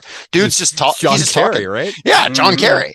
So he's like clearly checked out. So I think, maybe he wants his kids to give him a reason not to kill himself. Maybe that's part of it. But I think if he wants anything, it's like he would, if he could have anything, it would be to go back several decades and redo things. But that's of course done. But I think that it might be something to it. Like he's having these intellectual debates with his kids for a reason. And like, maybe it's just that he doesn't want to die, or maybe it's just that he wants his last few days to be interesting and not boring. I'm not sure. Sure. Yeah, I mean, that is the question that the play ends on. What do you want? And his response is, I'm thinking. It's a process, right? It's not necessarily something that's answered, but it's something that he feels he can work toward. And through whom can he work toward this? Who more than I think any of his kids does he see potential in, right, carrying forward his project? Eli. Yeah. Who does actually end up being in the end? I would argue that this play is Charlie and the Chocolate Factory. I would argue, elaborate on that. That Gus goes through an incredible process over the course of these few days that the play takes place over, of deciding who is going to be there to help him die. And he sets up he throws this Molotov cocktail into the ring, and he spends a lot of time in his room upstairs just having them hash it out. Because he knows that one of them has to stay. It can't be his sister because she's already taken care of him for the whole year, right? And he comes to that conclusion, right? He's just like, you are not going to be the one that helps me actually do this act, because he knows it's going to take at least two people, right? There's also a weird part where he fully kisses his sister on the mouth, and it's described as being a tender kiss on the mouth. Yeah, not sure what that's. All right, because there is already sort of, if we're talking Shakespearean, there is already incest in this play with the sleeping with Maeve and impregnating Maeve in that way. So like, is there implication there that there was incest even like closer together there? I mean, I don't know. Also calls his dad hot at one point in the play. Yeah, that's true. Well. So, that's true. So, it could be a joke, but it's still a thing he says. It's still in the text, Kushner. Holding your feet to the cold. Yeah, it's still in the thing after like 30 revisions. So that's intentional. That's true. You can't say it's an accidental line. Yeah, by this point, that's true. It's just like, if it's in there, there's a purpose for it. But yeah, so that one's eliminated immediately. Pill barely spends any time in the house at all, which again seems very confusing to me for a play that I think is ostensibly about what Kushner referred to as the mean American daddy. He wanted to write a mean American daddy play, right? Right. So to spend so much time sort of away from him is, I think, a very I think it doesn't do the play any favors. I think if Pill had been forced to deal with this under the same roof, it would have been more of a pressure cooker. But he's allowed to escape. He's allowed to go to sort of Eli's safe space. Can you imagine if it's like he brings Eli to the announcement that his father's going to kill himself? Like, it's just like, and Paul's like, what the fuck is this kid doing here? And he's like, I needed him for emotional support. And he's like, well, I'm your husband. Like, to have all of that, like, also contained in these scenes, I think might have like raised the stakes a little bit. It feels to me a bit of a cop-out that we are able to leave this brownstone. Especially since it happens so rarely, you know? Yeah, where we go to the basement, once, and then we right go outside, to Eli's apartment and then the park once. But like beyond that, like we really are trapped in here. My emotional support boy horror. I do love that bit in the park where Pill and Paul are hashing it out. Pill, of course, has his real Hail Mary, hey, why don't we have a threesome? And Eli's just in the middle, just kind of riffing on it, just kind of enjoying the chaos. Yeah, be a little gremlin. Because he is kind of, right? He is. He really does it. He lives for drama. He's a little guy. Eli, if there's one thing you could say about him, and also meth, maybe, I don't know. It's implied, maybe meth. Ooh, meth. It's interesting too that he's clearly like Pill also has this failure in his life that in the form of not just his thesis that he didn't finish, but also the fact that like the thesis is about this strike from the early 20th century and was tied up in him researching gay socialists and gay communists. And he also feels this failure around like, not living up to his father's expectations, never really being, obviously not obviously, but his father has this homophobia. In fact, when he came out, his father brought up Ram from the Nazi party. And he was like, well, there was a gay Nazi, not mentioning that the Nazi was killed for being a gay Nazi.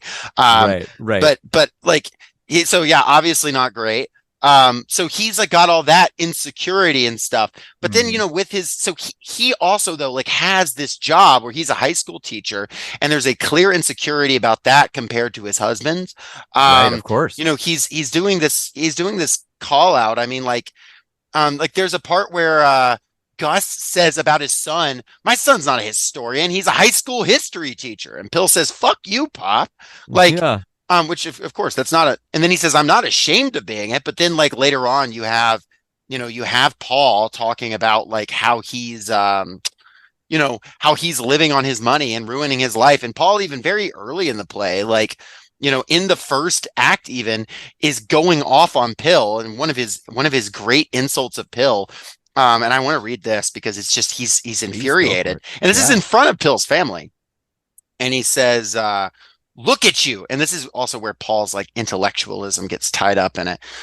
Clinging to that phone like it was your hope for eternal salvation, the iHO. But it isn't, Pill. It's just a carcinogenic little microwave bundled with silicon and arsenic and tantalite from the Congo, the mining rights for which millions upon millions of innocents have been slaughtered. That's the devil in your hand, you heartless, evil, wicked faggot. I've been sitting on that stoop trying just to get past me. Just try to go back to him. I'll kill you first. I'll drag you by your hair to you. You know what I have done for you. Do I exist?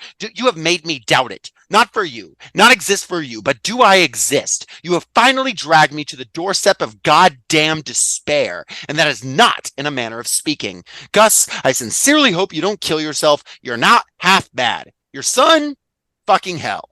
And then he leaves. And like, that's his last line, right? He's just gone. Is he gone after that, or is that for the rest of the act? Yeah. He storms out. He leaves, which, I mean, it shows their dynamic, but it also shows, but Paul, like, at no point really seems to actually be in any way willing to leave Pill. But you also see in there that like intellectual strain that runs in the family, and you also see how Paul and Pill like relate. Like you see the mentioning of the mining rights in the Congo as an insult. Like this is how this family works. They are calling themselves like counter-revolutionaries to basically to get over their like family trauma and the fact that they're cheating on each other. Yeah. And it also shows that like Paul is a very like integral part of this family. Like, he comes in and he immediately reads everyone for filth and is like very like upset with people and screaming at like his in-laws, and I'm like, that takes balls, man. Oh, yeah. Like, you know, with like your own immediate family that you grew up with, it's one thing, but like if you're if this is a family that you were like married into, it's just it really paints a very clear picture of who Paul is. Yeah, it's a degree of familiarity that is difficult to conceptualize unless you've been there, certainly. But also, I mean, it's the fact of, you raise a good point, AJ, that like he's still with Pill. He still hasn't taken any decisive action on this very blatant disrespect of their marriage. Which, I mean, it plays into there is a transition period here that everybody is trapped in without any motion, is the thing. Which, I mean, a decade and a half on from the dissolution of the Soviet Union, I think is very real, especially to somebody like Gus, right? Who is, an avowed socialist all his life, for whom the illegal, undemocratic dissolution of this workers and peasant state is, it's an existential sort of crisis for somebody who holds the beliefs that he does. And that's really the one thing, other than of course the theory here and there, to the degree that it's put into practice, that is or is not, right? The one thing that he really shares with his kids is that sort of trappedness, in my estimation. Right. Well, and notably, like when the CPUSA, the CPUSA broke apart as well after the split of the Soviet Union, you have that small like CPI USA split, which it says in the endnotes that Gus briefly joins and then comes back to the CPUSA. So like he also like this like strain of like what to do. Like he's a guy who is living in the like flotsam and jetsam of history. Like for him, he has this vision of future revolution, but it is not something that's like realistic in his brain. There's a reason that like his kids have all given up on it, right? His kids all like in some way or another cling to the dream, right? In one way or another. B has this dream of has this respect for the working class, as in he got his power as a working man. He respects his working trade. He thinks you should work hard. You have Empty, who becomes a labor lawyer, and she's like, well, you know what? I'm going to pass legislation, and I disagree with my father. And you have Pill, who just thinks about these things deeply, presumably like posts a lot on like as like a nihilist like Twitter user of like punish, like his name is like Punished Bernie on Twitter, and he has like Bernie with an eye patch or whatever. He also has an alt where he just like posts like eggplants on like emojis on, no doubt random where it's like the same account. He's just like commenting underneath like obvious bots. Awooga. Several awoogas can be found. He's sending just like $10,000 to a bot that just like says hi to him. Yeah, but and then he's one also day like he screws up his like leftist Twitter and his porn Twitter, and then he makes a big announcement on the one that's like, well, perhaps we can merge these. Like I might as well. Y'all remember when the Fort Bragg account did that? No. The Fort Bragg official Twitter account, the guy who ran it made a mistake and accidentally commented under a model's post with what he thought was his personal. And so the Fort Bragg of the United States official Twitter account basically told like a model he wanted to eat her out. It was a really wild 15 minutes before they took that thing down. Let me tell you. That one guy who, that one like lily white guy who like was logged into like his personal, and rather than whatever sock puppet he was, and he commented on some political post or other. Well, as a black man, this, that, that's the a other. class. That's a classic. Oh yeah. And I have that framed in my bedroom. No shit. No. Can you imagine? Your favorite. So to trying to think like, there's a lot like going on, but in the general plot of things, yes, it's all a question of, well, is our man really going to kill himself? Is Gus really going to do it? Yeah. And there's these side plots, like you mentioned it. I mean, you talked about how the side plot of Pill feels kind of like, not feels, it is like this side current that is like kind of weird and struggling with the main current and feels disconnected despite how it connects back into the central play. Not sure why exactly, but you're right. It does. But in the central thing, that's just it keeps coming back to this, and it's like the house and V has this resentment, and they're like, is V mad because he's not getting the full house because he's done work on it? And then are they mad about the baby? And who's mad at who over money? And of course, you have now Maeve, who's very pregnant.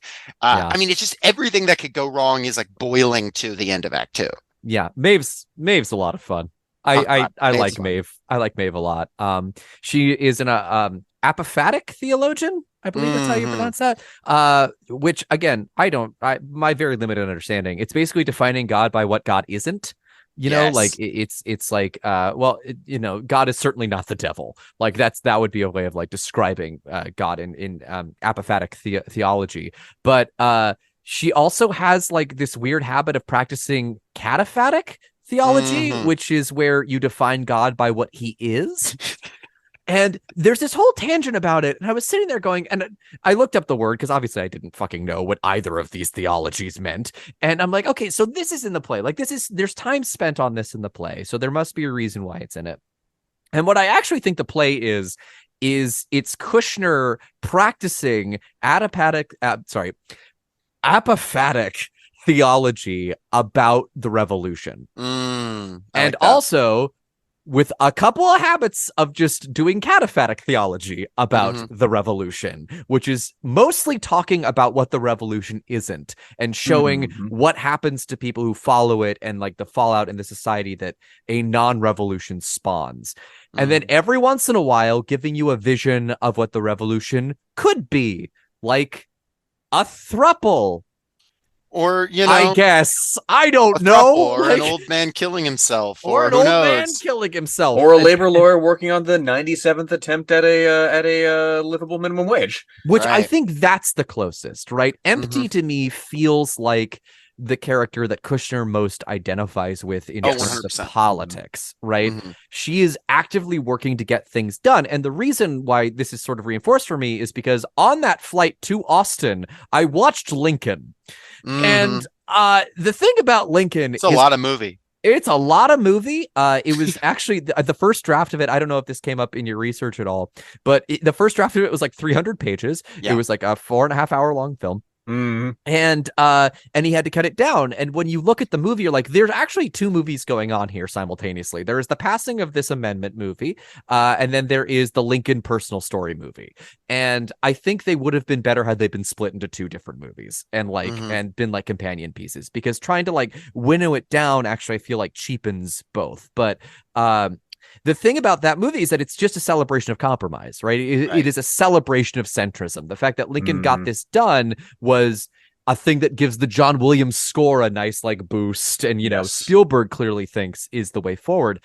I'm not 100% sure entirely how much like Spielberg and Williams's contributions to that movie make it feel more centrist than maybe the script is.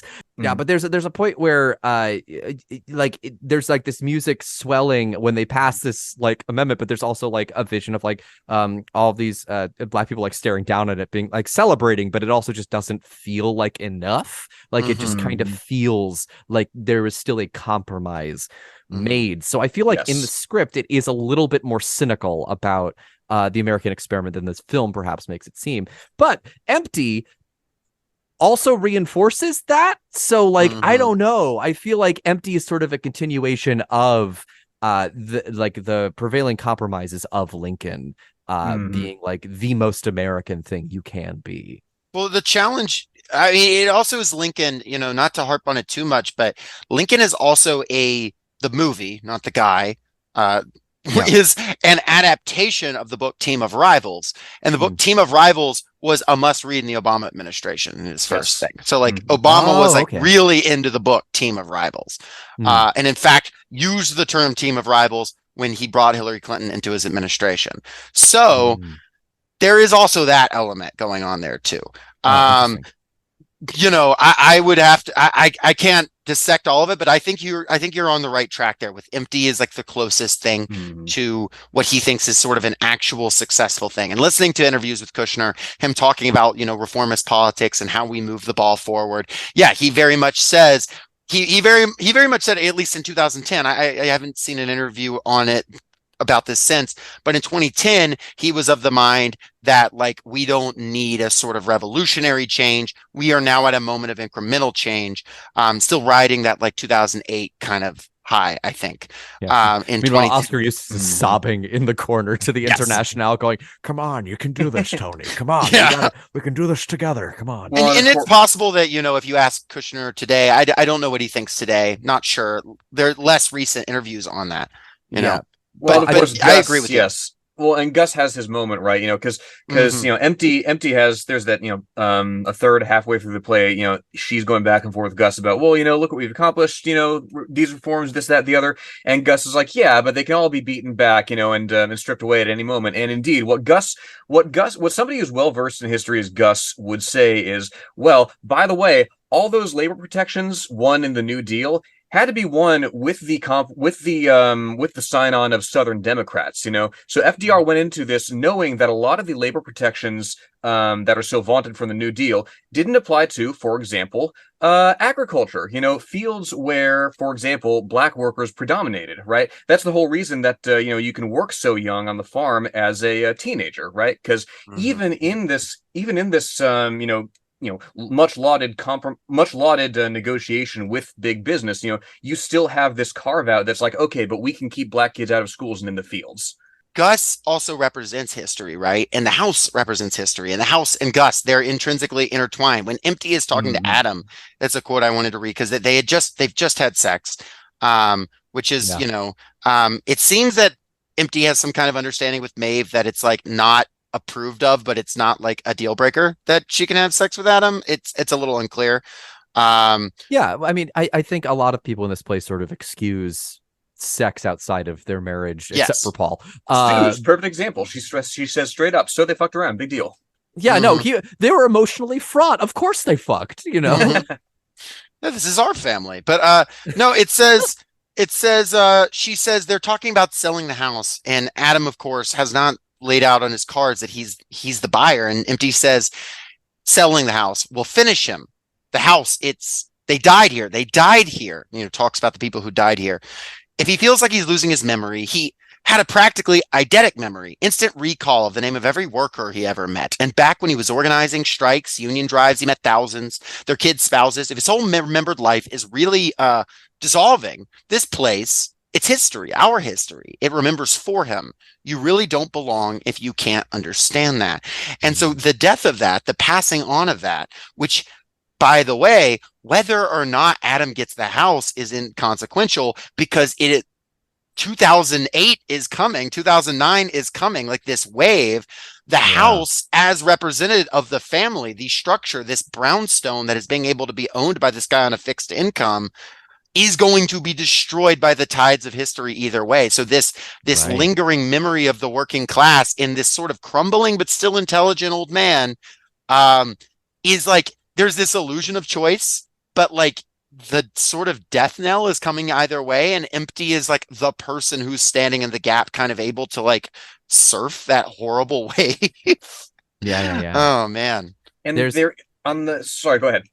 No, there's actually there's another quote I actually picked up from that scene too, that I think perfectly sort of sums up Kushner's whole deal, and it's an exchange between Empty and Adam. So Empty says, he's a communist. He wants things to change. There's an entire science, or well, at least rigorous structured thought behind what if you'd read just one of the books I gave you, Marx for Beginners, a fucking comic book, but even that was too.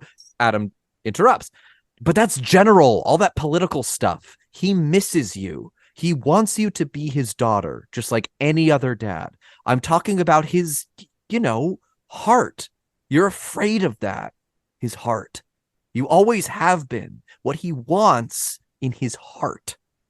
And that is, it's what Kushner can do so well, particularly in these one-on-one scenes, I feel. He takes this very high political theory, and he's just like, no, that's a distraction. What you're actually worried about is this actual connection between you and your dad. Why are you so afraid of that? And of course, what does Empty do? Fuck you, I'm going to talk more theory at you because I refuse to feel any of this, right? And it's it's a common thread denominator throughout all of Kushner's work. Every one of his characters desperately does not want to talk about how they feel until they have to, and then they vomit it. Like, it's just like a fucking exorcist level hose at somebody's face. And Suze catches on to it toward the end, because it's there's the theory that is that artifice between them as well. This was percolating in my mind. Like, there's also, of course, Gus has the homophobia of decades in him, but like, even that, you get the sense that no matter how sincerely he believes it, you get the sense that he's also wielding that as kind of a derailing mechanism, because he brings it up toward the end of the play, and Suze is like, trap. Don't do it. Don't do it. He's hating you. and it's also like a general, that's a general challenge in any organizing space anywhere on the left, is this concept of you have theory, and you have these broad movements of history, and you have the way things are supposed to work, quote unquote, and then you have real life. And you have that intersection of it, and it's a very challenging thing, especially when you meet. And I've met people who are much older organizers. Lenore and I both multiple times have met Mikasa Dada, one of the founders of SNCC. He literally helped coin the phrase Black Power. He's amazing. He's a really cool guy. Very funny. We were sorry to interrupt. Like, we were at a talk that he was giving at a small bookstore here in town, and somebody asked him, hey, what was it like? Because like, there was a lot of pushback. Well, there was some pushback initially in the movement about the phrase Black Power from Martin Luther King and that sort of more moderate circle. And he was like, oh yeah, King, we re-educated him. And it's like, wow. To speak that way, to have that relationship, like, about such a titanic figure as King, like, he also told a story about borrowing a suit from Martin Luther King while and like going into the house. So, like, he's really, really cool guy. But you talk to him or someone like that that's been in the movement so long, that has seen these highs that we just like are unbelievable, or maybe not unbelievable. Some of us have seen some amazing things. I've certainly, Sure. I went to DC a few months ago and was with 500,000 people in the biggest march for Palestine in U.S. history. Like, there are these moments of insane highs and these moments of insane lows, and then you have to tie it into theory. You have to tie it into books, into a science, or what Empty, I think, correctly calls almost a science, because you're also dealing with humans. And there's something that this play understands about that. And it makes me think of something Kushner said in a 2010 interview that I don't necessarily agree with, but I think it's interesting, where he says, I think Marx got everything just about right, but he didn't quite understand what the methods were. But like, I think there's something there in the, like, so how do you take that step? How do you take that step from this and then to the revolution, the idea of the revolution as this like millenarian, like Jesus coming back, the rapture, whatever, like the idea that it's just sort of going to happen. And that was like a belief of a lot of people. And it's still, I suppose still is, but it is what Gus is dealing with. And Gus, in a way, you can imagine like an old Christian who is like, well, a rapture keeps not happening. It's, and like stops going to church, but still like scolds people and like quotes the Bible at them. There's an intersection there. Yeah. That's 100%. I've been watching a lot of, unfortunately, rapture fiction lately. So like, it's really, that really cuts to my core. But 100%. He's, it is like every single one of these acts ends with, actually every act but act 2, I believe, ends with people thinking, right? It's not about action. The only action we get is at the end of Act 2, where I believe Empty gets up on a table and punches Adam in the face, which is like the big like climax, obviously, of this 20-minute scene where everyone is just talking over each other, yelling at each other, all the big like complications have finally come to light. But every other act, it's a very quiet moment, usually, of either an explosion of violence and then silence and then just thought, or just a very quiet moment of thinking. And it is sort of that thing where it's like, so what does Kushner believe is actually stopped the revolution? And it's too much thought and not enough action, which is an interesting point, but it's so difficult to put that into a play which relies on action, right? And this entire play revolves around Gus not fully making a choice. which is a little bit frustrating to read, and perhaps, from what I understand from the reviews I've read, to also watch. You long for him to constantly be like trying to go about his goal. And if it were a little bit more explicit, I think that he was trying to pick out a kid that would help him die. I think that would be a little bit more interesting to watch, so you could like see them all sort of peel away one by one until he was left alone, except for the true torchbearer of the revolution, Lenore, as you referenced earlier, the titular iHO.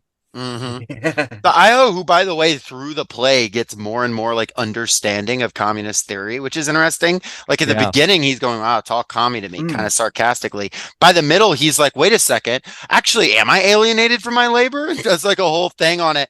I mean, he has this whole part where he's like, he says, not that you buy this thing that has alienated worker life hidden in it, not concealed. You know that, right? You buy the alienated worker, the alienation. You want to fuck the alienation or get fucked by it. The whole process of, what did you call it? Commodity fetishism? Cool. Like if it's an affliction, a sickness, that process, you want to buy the process, not a boy. A thing like a boy in whom it's transparent. The affliction. Is that what you want, Pill? So he like understands, he like psychoanalyzing Pill, understanding why Pill is like turned on by the exchange of money. Because Pill has also been fucked up by this intersection of theory and like flesh, theory and real life, the word and flesh, like coming and intersecting.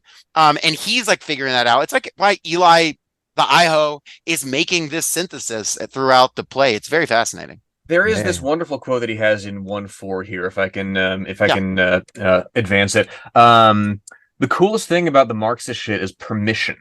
You change just your angle of sight, Eli says, and there's something new where before there was only old sadness. You want to be sad all your life? What's left of it? Is that a wish? You want to kill yourself, Pill, like your dad? You aren't old and ugly. I just said that. I think all the time. When I think about you all the time. I don't want to be sad and angry for the rest of my life, Pill. I don't want to die. Again, it's a shifting of paradigms, right? It's a shifting of, your view of yourself in relation to the forces of history, to the forces of class, not just as an individual, but indeed as somebody who has to act, not just, on your own, but collectively. And that's it. It's that first, of course, it's a science, scientific socialism, but there is a more, I don't want to say mystical, but there, at some point you realize, okay, well, something's got to give. There is something that I want that the prevailing paradigm is not giving to me. So what can get me closer to that? And that's a moment of realization for him, certainly. Yeah, you can certainly you can see him like in all the scenes he's not in, just like frantically reading Marx, like trying to understand it. Like it is, this play pulls a really interesting coup because you think that Pill is going to be the protagonist of the play because the play opens with him. But it's actually like, hey, actually, the protagonist of this play is Eli. It is because by the end of it, like he is the one who has to take the action, right? He is the one who is going to help Gus transfer to the other side potentially, right? But it is a very cool misdirect that it leads you to believe that it's going to be about another Tony Kushner protagonist in the way that like Angels has a lot of protagonists, but like Pryor and Lewis's relationship is sort of the center of it. You think that that's going to repeat in this, but he plays on your expectations.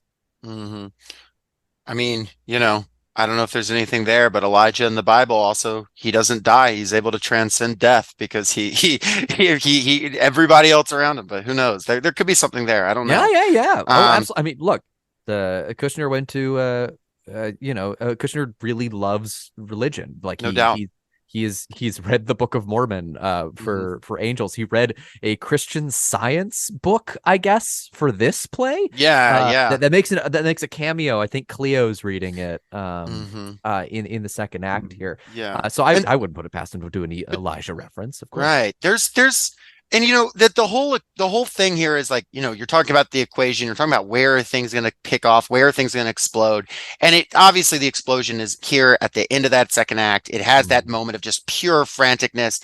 And it is interesting. Like, you can almost see the dialectics of it, the like synthesis coming out of the thesis and antithesis, but all these theses rushing at each other, all these angry, over, Some of them horny, some of them mad, some of them whatever, all of them very Italian and expressive theses running at each other and forming this massive synthesis in this. And there's no way we can really sum up everything that happens in this great massive fight. And if you watched it on the stage, you could only pick up a small percentage of it, I can only imagine, because there's so much yelling, and you have Cleo just in the middle of it, like, all right, see ya, I'm leaving. And she's been very quiet the whole time, which is actually notable because she's like one of the only characters, or the only character who's quiet. You have a moment where they find a briefcase in the wall that turns out to be like an ancient family heirloom about like them doing an assassination. You have V, who's just suddenly like, well, fuck unions, they hurt American industry. Like, because he knows that's where he can hurt his dad. He could say anything to his dad. He could say, hey dad, you tried to kill yourself on my birthday, you're the worst dad ever. Wouldn't affect him like saying unions hurt American industry. It all starts going to shit in this like crazy way. Maeve starts screaming about like her doctoral dissertation, and then starts to like give birth. False labor, as it happens. False labor, but still.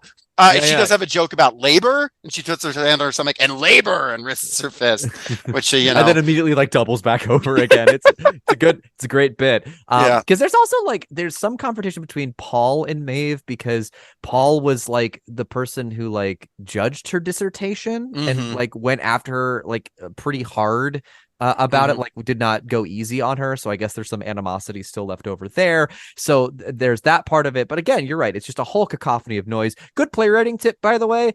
Include a locked box at some point. Instantly, your audience is going to be like, what was in the box?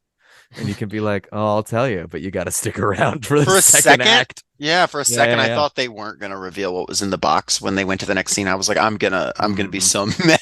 Well, I mean, but they did. He does hold it off. Like, he doesn't reveal what's in the briefcase until the very last scene of the play when Eli is able to like snag some stuff. But I love a good locked box in a play, and especially a locked box that's hidden behind a secret wall that no one on stage knows what's in it. I mean, come on, that's drama. And a wall that is busted down in a fit of pique by, I believe it's V, who smashes the bust of Giuseppe Garibaldi. Yeah. Statue of Garibaldi, by the way, in Washington Square Park, where when I went to college, I would walk by and be like, who's that guy? And I thought for a while it was Garibaldi, like the chocolate. Right. Turns out, no, not a chocolate man. Not a statue of our Wonka. Maybe in a production of the play that took liberties, you could have him as a giant chocolate that they slam into the wall repeatedly, the chocolate getting more and more messed up. I would love it if the statue was made of chocolate, because for the actors at the end to all like take a little slice of Garibaldi home with them. That'd be nice. I could imagine during the play while everyone's fighting, Sue's the wife sitting in the corner just slowly eating the chocolates and saying, I'm still trying to figure out this briefcase here. we love Suze. Suze has no problems in the world. She's just, everything's going great for Suze. She knows how to handle her kids, even though they're fucking nightmares, apparently. Suze is obviously married to V, and V's going through a lot, but she knows exactly what to say to sort of like calm him down. And she knows how to deal with his family. Like, nothing can bother Suze. And in this play where everyone is fraught and fighting all the time, it is so nice to have somebody that's not just stoic like Cleo, but like just seems like a very normal, nice person. Right. It's a funny image of her tinkering with the box while people are just like about to kill each other. Yeah, she's like, wow, what's in here? What's going on? Tries to pick the lock. Yeah. Somebody who's not as weighted down by indeed,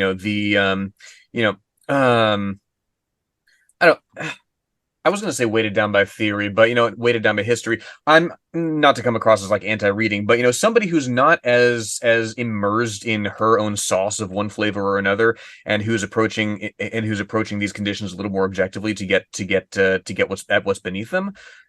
That's a half-formed thought, but, she has a certain objectivity that they lack.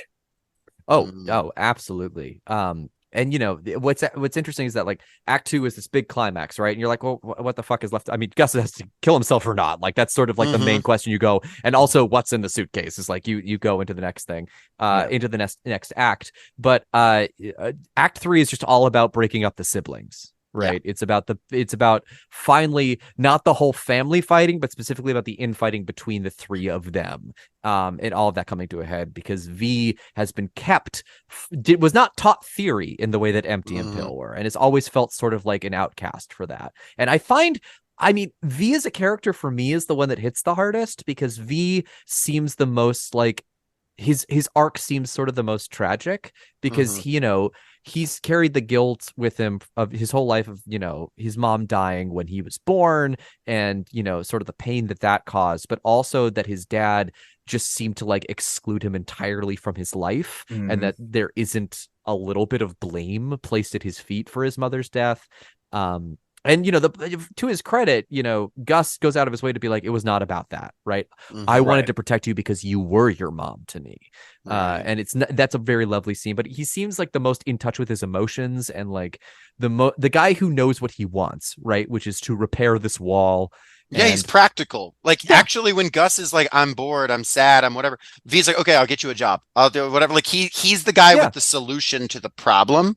That he's maybe like, he's the guy that like sometimes that maybe even when you just want to vent is like giving you too many solutions, but he's going to do this. He's a guy who's going to bust the wall, but he's going to come back in the next day and he's going to fix it. He's got sheetrock. Yeah, he's got sheetrock. He sees the box in there and he starts to get it out. He's got like the practicality, and it's no wonder he's the guy that's like actually successful in the family. That he's actually made things happen. And he's married at least somewhat happily, despite his proclivity to mess around with his sister-in-law. Everyone, just the once. Just the once. Yeah, Maeve seems kind of like, no, he's no Adam. It wasn't very good. I thought it might be an Adam experience. No mooing was happening. No, not what you had with Empty, Adam. There was none of that was happening. Maeve is like, I feel like whereas Empty I feel is 100% like a bisexual. I feel like Maeve is just 100% gay and was like, that was the grossest thing that's ever happened to me. I hated every single minute of it. And yeah, it's it is fun to like throw these three in a room together and not have any of the outside bullshit affecting them, like finally come in so they can finally do this thing. And it ends obviously with, V pressing Empty up against a wall. Because Gus tells V his great betrayal of the Union, which honestly is kind of a lesser motivation to me than like, his wife dying and him being sad about that. Do you know what I mean? Like it's harder for me as an audience member to be like, I don't understand how you feel sadder about betraying your union than you do for your wife dying. I think the betrayal of the union, though, it's like this small failure of the left, and he's looking back over his life and he's just like, well, we didn't do the revolution we were promised, so where did we fuck it up? Oh, I know, I fucked it up here. Like, it's almost like that's emblematic of the entire failure of the US left to pull off the revolution, which is of course like not the reason. Read about the read about the strike. I'm not certainly an expert on it, but from what I know, it was a situation where like they were facing real violence, they were facing starvation, they were ringed in by all sides, the government was taking the side of the bosses, and they took the best deal that was on the table before they all just really were destroyed. At least that was the calculus they made. But, him looking back, having lived this life of relative comfort, at least compared to the other guys, who got their lives fucked by it. And he's like, well, and then after that, there was the Sino-Soviet split, and after that, the fall of the Soviet Union, and after that, and my sister, she doesn't agree with me on politics, and my daughter, she like, it's almost like that's where it all went wrong. That was the high point, and that's where everything started going down. So I think that's kind of my reading of it. Yeah. And indeed, to have that guaranteed annual income that is then built on effectively the selling out of all those longshoremen without seniority, to have that be the basis for the generational wealth with which you raise three children. The foundations of their lives are premised on this grand betrayal in a sense. So you see reflected threefold, right? This corrupt bargain, from Gus's perspective. Yeah. Well, there's a scene in Angels in America that I feel like always hits me a little bit cold, and it's when Joe and Lewis end up breaking up. Joe is a closeted gay Republican who ends up dating Lewis, who is the Tony Kushner stand-in, who has left his lover after his lover has gotten AIDS, and now they're together. And it's just a scene of Lewis basically realizing that the man that he's sleeping with was on all these cases that like set gay rights back like decades, or like that worked for Reagan, and like sort of fully seeing the evils that his lover has perpetrated, right, in terms of legislation. But the way he does this is that he just reads facts from law books and things, and it's so difficult that I always get taken out of that scene, because I understand where the rage is coming from and that he's using this knowledge to sort of like cut in, but it takes away from like the emotion of it, because it is so based in fact. And I feel like when Kushner's at his best, he's able to do that thing I mentioned earlier, which is like you have the theory and then you have the people being like, but what is this really about underneath? And then they come out with their actual feelings. And the thing that frustrates me about Gus is that we never truly get to those actual feelings. It mostly stays on that level of theory throughout the whole thing, because to Gus, the theory is the deeper emotion. And that might just be a me thing. I can't really connect with that, because to me, emotion is emotion. The theory is not the emotion. The thing is, it's a type of guy for sure. It's not so much that it's not a character. It's that it's just like how to get inside that character, what that character's really thinking. How much do they buy it, or how much is this just what they've learned to recite? It's why it's actually very similar to a religious type of thing. It's why it's very much like it's like an old depressed guy who's like, I'm not going to take meds because God said not to. I mean, it's that's a type of guy too, and they're actually very similar.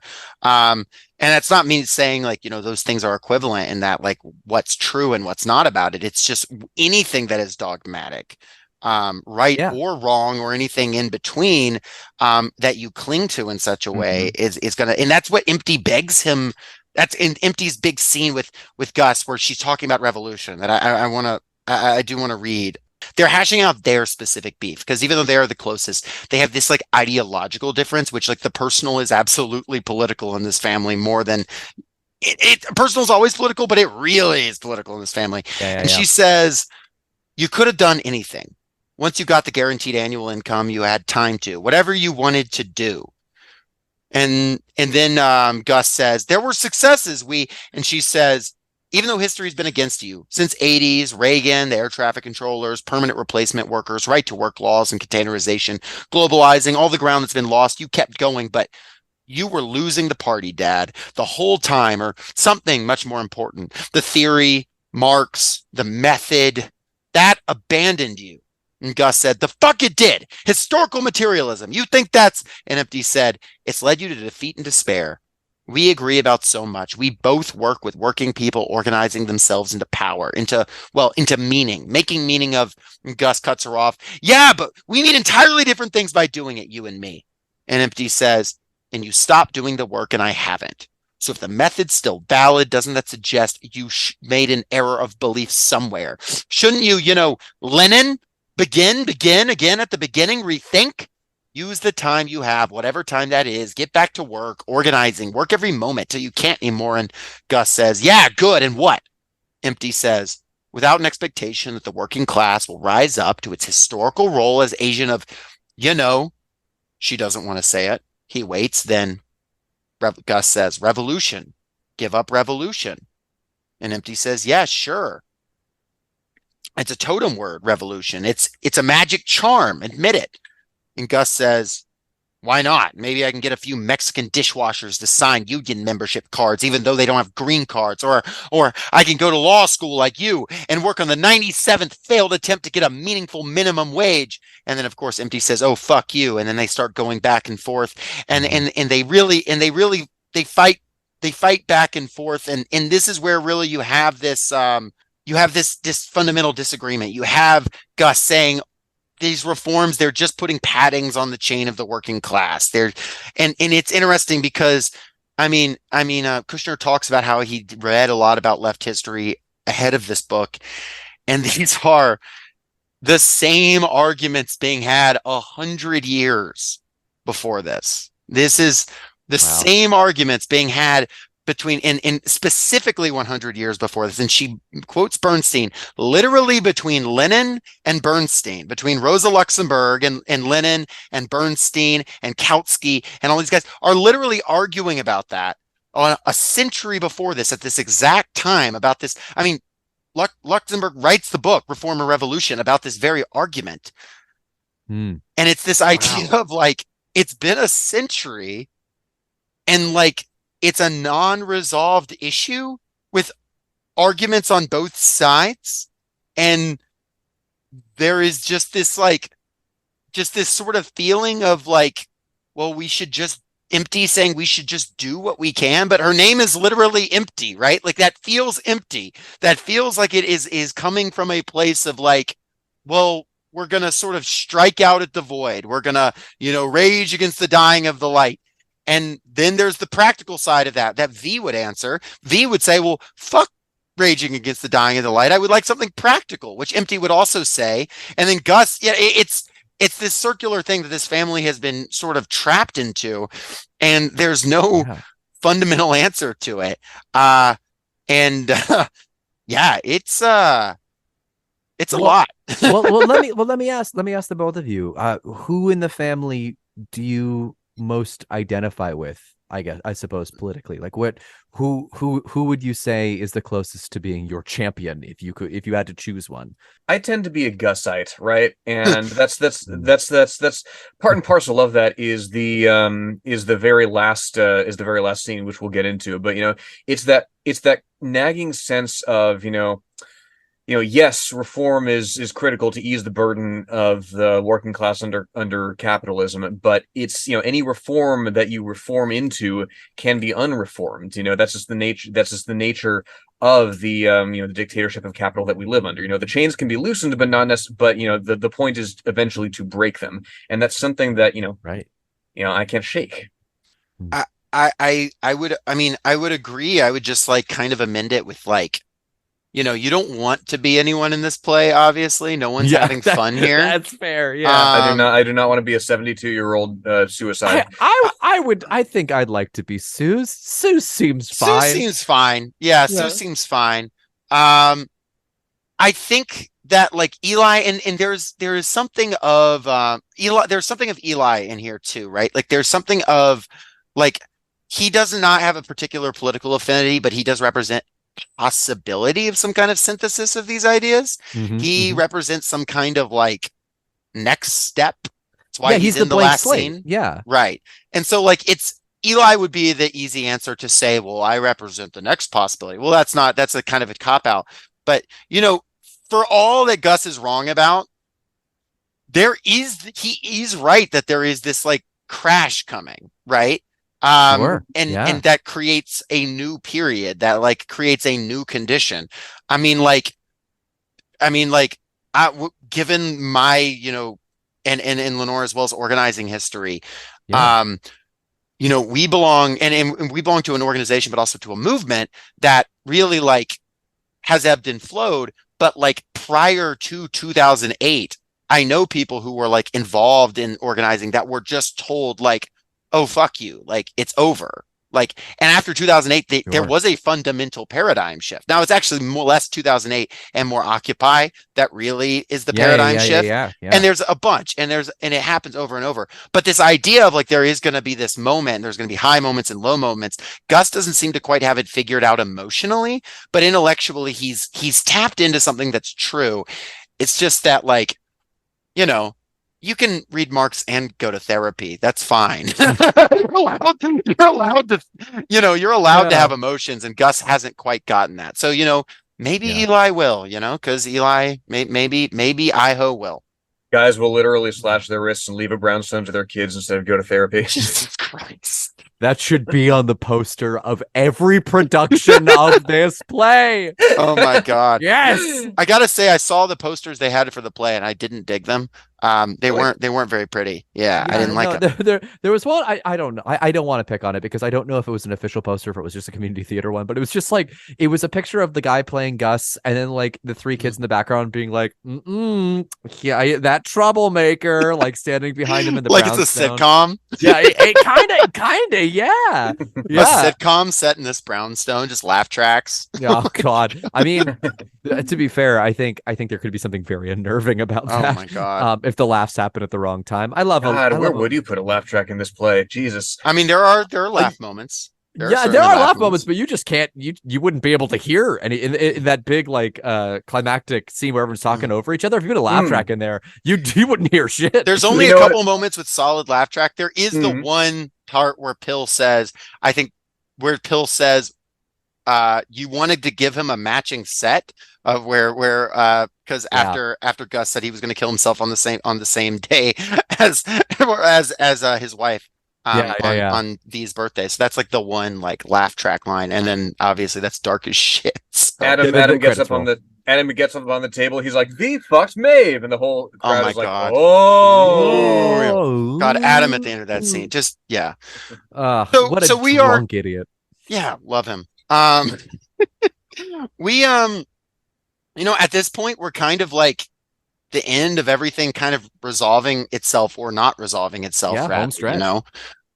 Gus not sure what to do with himself. Gus talking with his kids, having these individual conversations, sort of kind of dealing with Pill about Pill's failed dissertation and his homophobia and not really apologizing, but saying a line that actually really got to me, which is, how like old guys, at least a certain type of old guy, will not apologize, but say something that's meant to be an apology. Yeah. He says, Lenin abolished laws against homosexuality. And that to me read almost like his like the closest he'll ever come to an apology to his son. Yeah. And Pill, after getting that long sought after apology, kind of quasi apology, flees back to Minneapolis with Paul and leaves poor Eli behind. I was actually worried Eli and Gus were gonna have sex in the last scene. Like I genuinely thought it was setting that up. I mean, that's definitely what he's kind of like. That's what Eli, I think, at one point thinks. Right. But then you see the gears turn and slowly be like, oh, you need someone to help you with this. Because the way this play goes into very minute detail about how to kill yourself in a very practical way, just sort of a step-by-step process of how to go about it. Yeah, Michelle, she's only in one scene. Yeah, Shell comes in, she gets her health insurance for the year, and she gets the fuck off the American stage. Like that, it's the kind of role you don't really see anymore, which is just sort of like the roles that used to be written for old men so they could get health insurance, like back in the 70s and 80s when they were in the Actors Union. It's the same sort of thing. So they wouldn't actually have to do like a full show, but they could still qualify for health insurance and all that. And now it happens a little bit more often with a lot of contemporary plays. You'll have like one character comes in just for the final scene.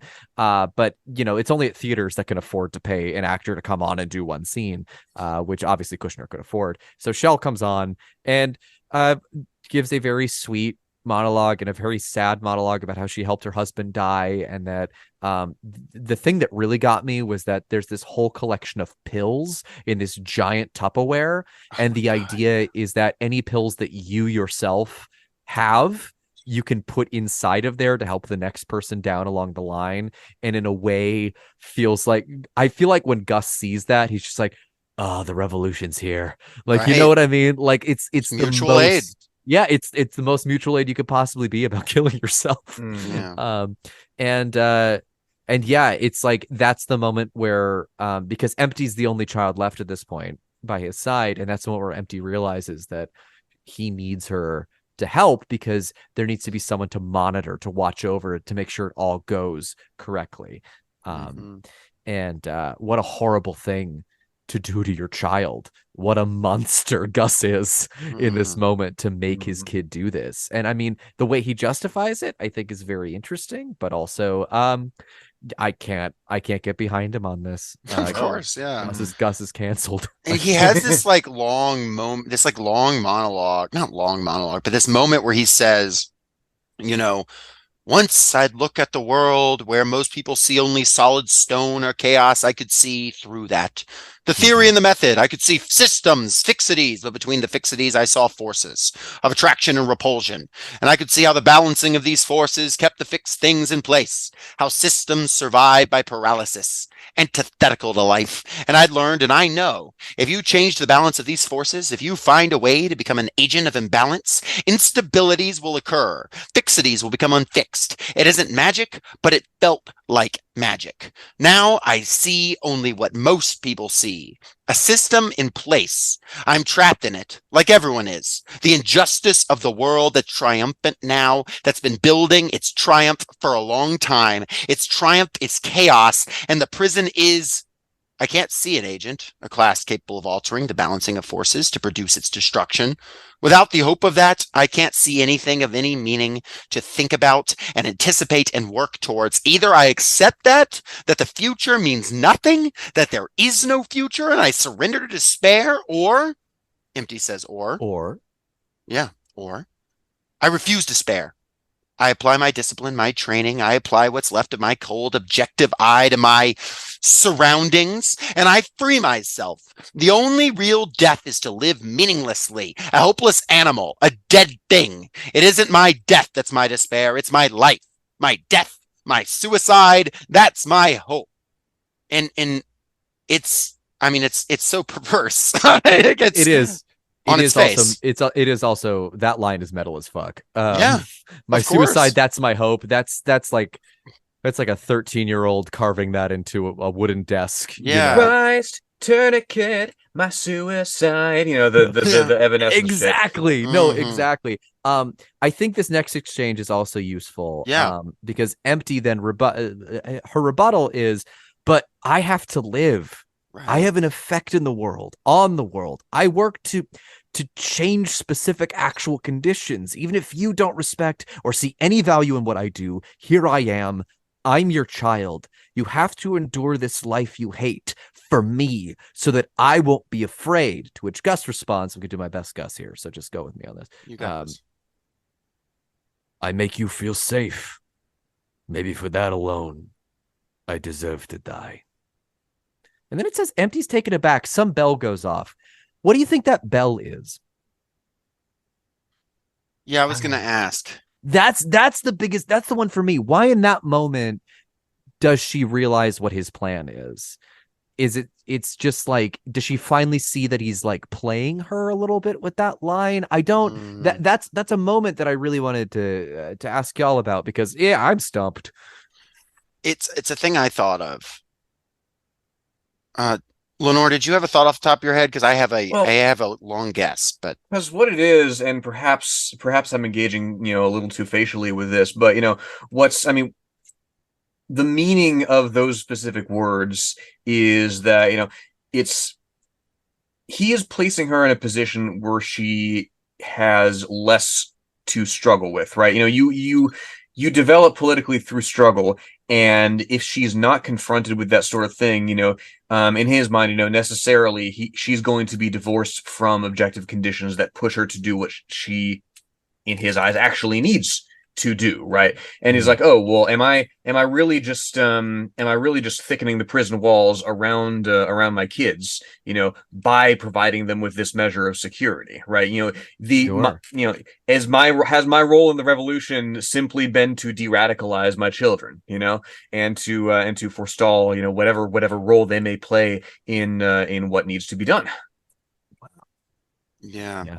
It's, I mean, only a few pages later, she makes the point about, like, she says, you escape, but your dead body will be here, and you want me to dignify this. That's the point. He wants a child. He wants a person to dignify it, to give political purpose to a suicide, Yes. as she said. And she realizes that in that moment. And I guess she has this click because, like, she says from her youth that she didn't have bedtime stories. She had labor statistics, right? So she's been along with this guy in a way that she's been his, like, political protege, even though she's like come to disagree with him. And I guess she's come in this moment to realize, like, just like where they split fundamentally, where, like, because she had this idea of, oh, well, we're getting to the same place, we're, the I think of like, because the play raises it, the Mensheviks and the Bolsheviks arguing exactly what needs to be done, the SPD and the Bolsheviks arguing, do you need a reform or should we vote in whatever? And they're like, well, we ultimately want to get to the same place, we're all friends, we're all whatever, but then how fundamentally different they are when it comes to this moment of apocalypse here, or little apocalypse, and who's left behind and who gets obliterated. I love the phrase little apocalypse to describe the end of a play. I think I'm going to use it perhaps for the rest of my life. So thank you for that. For sure. And I also think, though, that there's something about, since Gus is this, call him a revolutionary, though, like, of course, he's not really doing anything revolutionary here. To give yourself totally to revolution is, I mean, it's what Huey P. Newton called revolutionary suicide. It's the revolutionary is a doomed man. That's how he opens up his autobiography. And he says that you have to really be willing to say, okay, well, I'm just giving myself to it. And so it's the idea of this, but he, now not believing in the revolution, now only believes really in the annihilation. He's left behind revolutionary suicide. Now he's just down with suicide. And that's where the failure is, because when prophecy fails, right? Right. Well, he's recontextualized the revolution as suicide. Yes. Which is, I mean, it takes such like logistical leaps to get there that you understand that he spent 30 years working on this, right, in order to justify it to himself. It reminds me. Sorry. It reminds me of and he's actually a listener of the pod. So shout out to Alec if you're listening. But he said to me, he's an older man that we've done work with. He lives in another part of the country.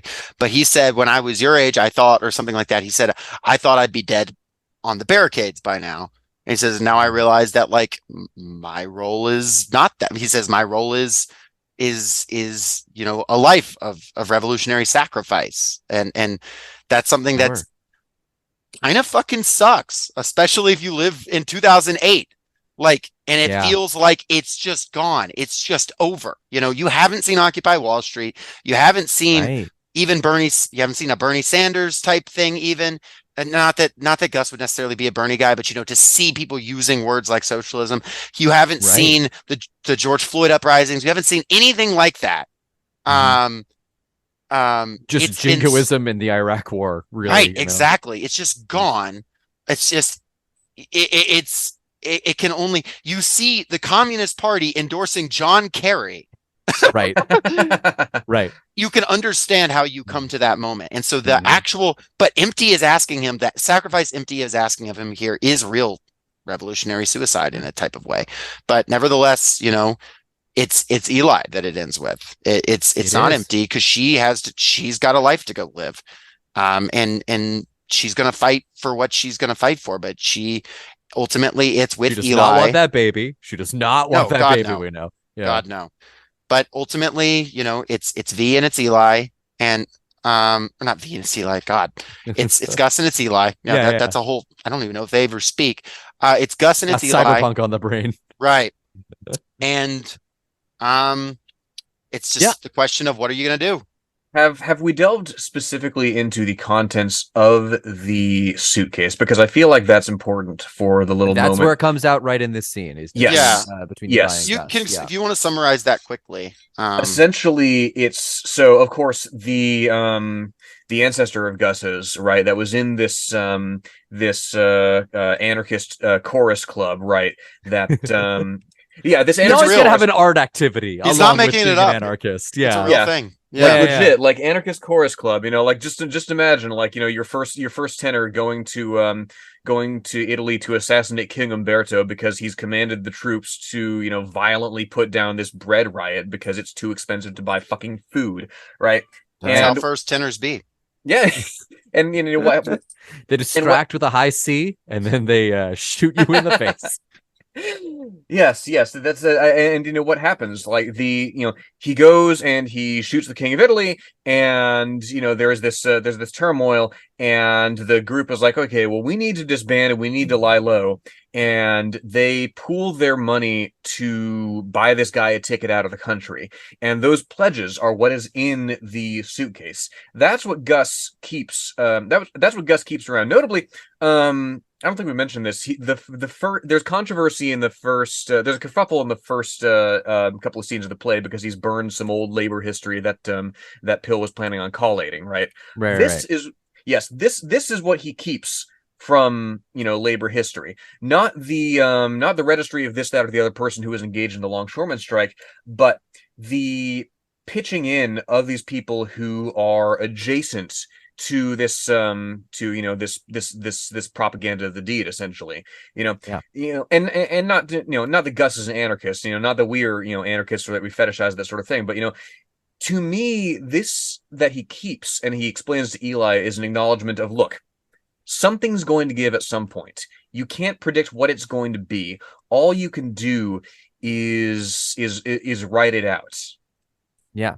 And I think very tellingly, like over the course of the scene, Eli starts it. He's like, do you speak Italian? And Gus is like, yeah, of course I fucking speak Italian. Right. And then by the end of the scene, Eli has started speaking Italian a little bit. And you see Gus have this whole thing where he's sort of fully faced with the history of his family, of these very radical people who actually instigated change. Right? Very real materialist change. And he sees this person in front of him who he can mold into being like those, the anarchist chorus choir, or at least are interested enough in it to want to pursue perhaps something similar to that. And you see the gears turning in his head. So at the very end, and this is something I realized just over the course of our conversation, that because I first read this, I'm like, oh, he's 100% going to have Eli be the one who watches him die. And this is sort of like he's realized that now he can have this accomplished. But now it seems more and more to me that he's not going to kill himself because he finally sees the hope of the future. And you usually, most plays worth their salt, or the ones that really stick with people, are the ones that can be as bleak as you want, as long as at the very end there's a slight uptick. And I feel like that's what this ending is. It's the slight uptick of Gus.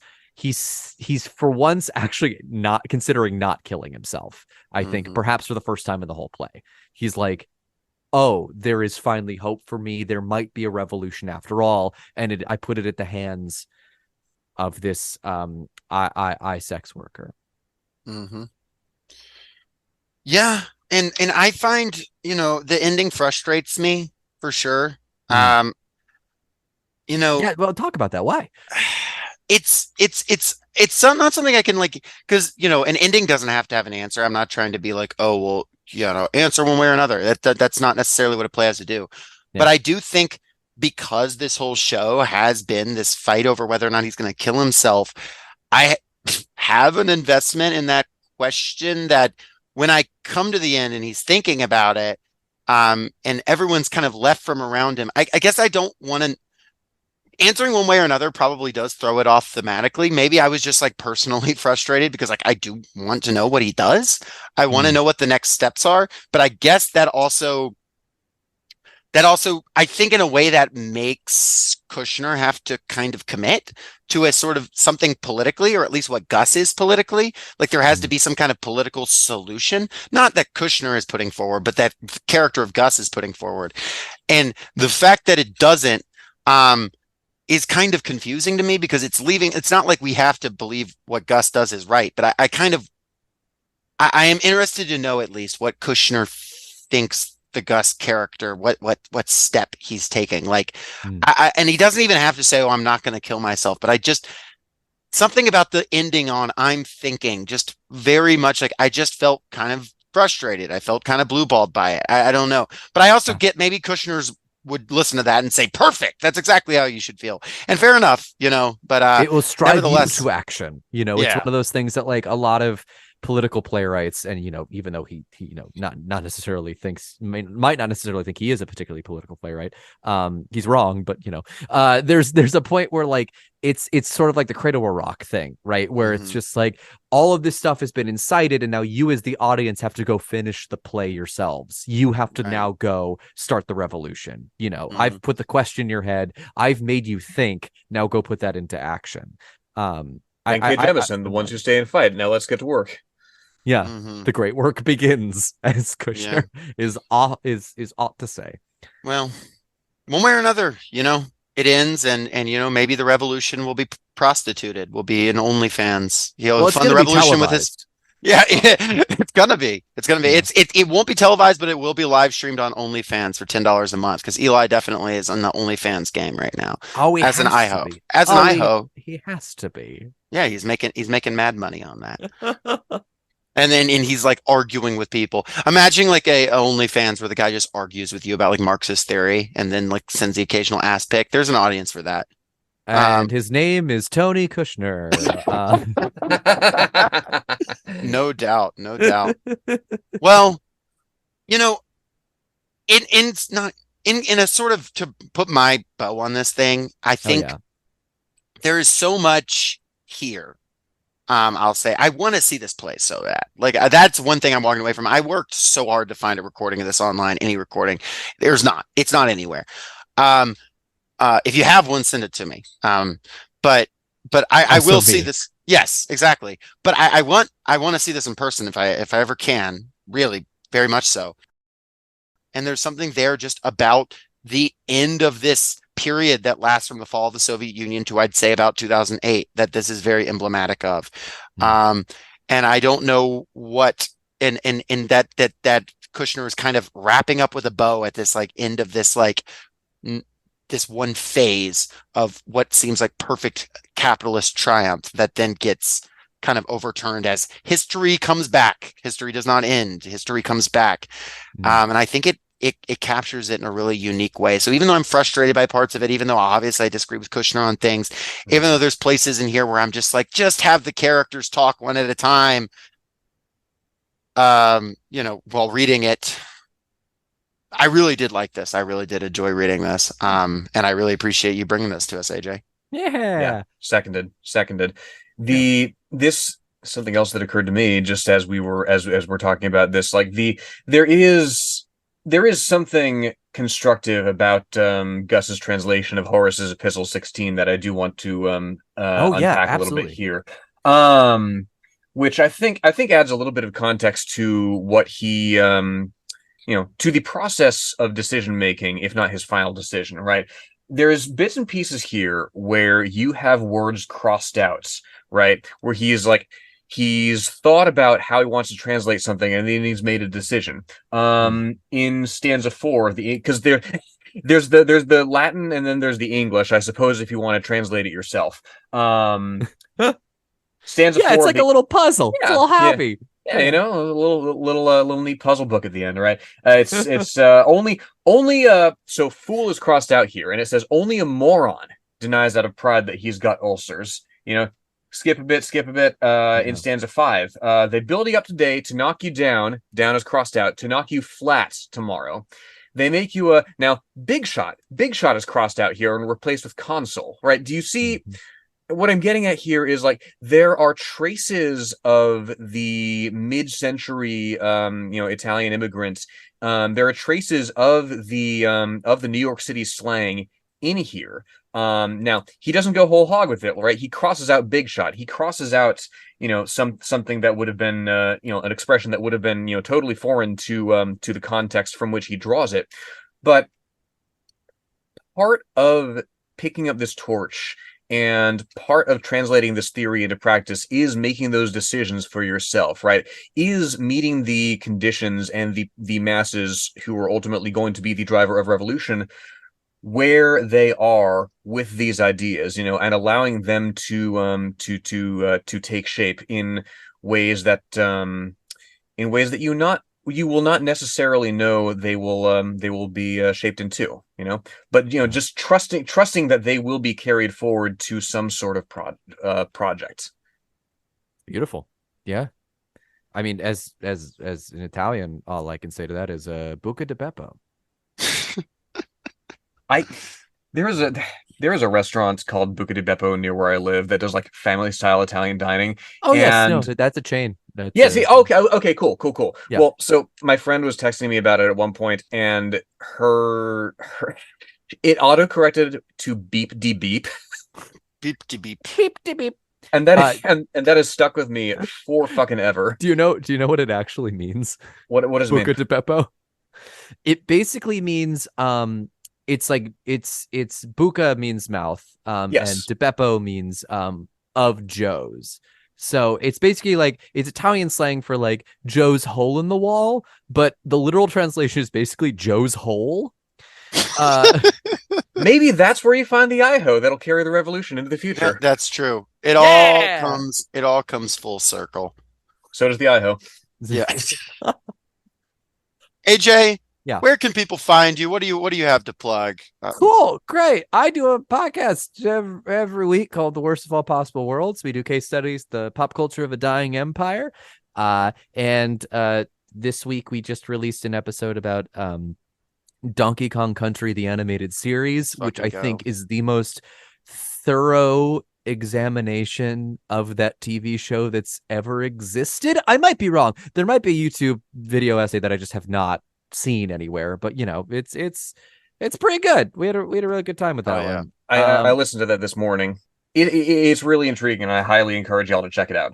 Also, if you have any interesting in the crossover, you could go back some month. There is a socialist show. I was going to say y'all came on to talk about Adventures in Odyssey. I love that fucking episode. It's what Wit fucking dies for real this time is the Wit name of the fucking episode. dies for real this time. Yeah. Yeah. I was very proud of my commercial for that one too. It's hilarious, and you'll find out all about all manner of that, a whole different rabbit hole that that we certainly we talk about Marxist dogmatism on this. You want to hear about evangelical dogmatism and the actors who talk about them, and then go in porn parodies and then go check it out. So many porn parodies. Then go check it out.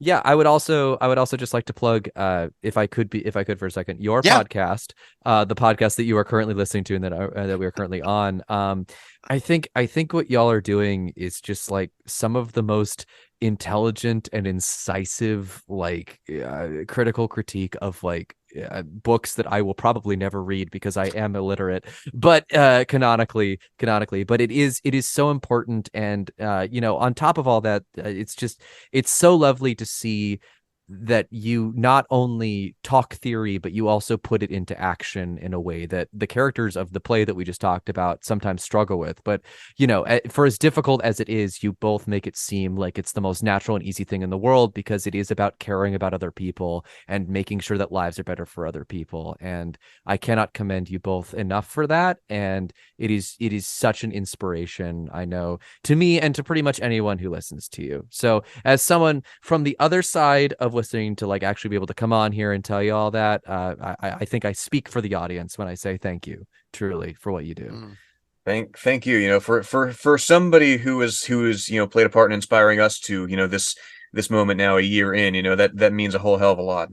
Yeah, I really appreciate it. And as a final note, if you're interested, audience, in putting theory into practice, and you are anywhere near the Washington, D.C. area this weekend on the 13th, this episode will be coming out a day before that, so you will not have much time, but you will be saying we will be posting about it. We have posted about it. There is going to be a national march on Washington for Palestine. If you are anywhere close, there are buses going from almost every major city. Not on the West Coast, but anywhere People in like Sacramento, east. You get in your car and you start driving. My understanding is there's going to be a San Francisco like march at the exact same time as like a sort of whatever for the West Coast. But yeah, if you can make it out there, I will be there. You won't see me almost for sure because there's going to be a lot of people. Wanted to throw that out there, but AJ, appreciate you coming on. Lenore, as always, it's been fun. And next week, folks, we've got The Lion, the Witch, and the Wardrobe. We are talking about C.S. Lewis's whole deal. And it's a whole deal. It's a whole thing. Good luck, nerds. Lewis, they barely know us. I'm thinking. Have a good one, y'all. Peace out.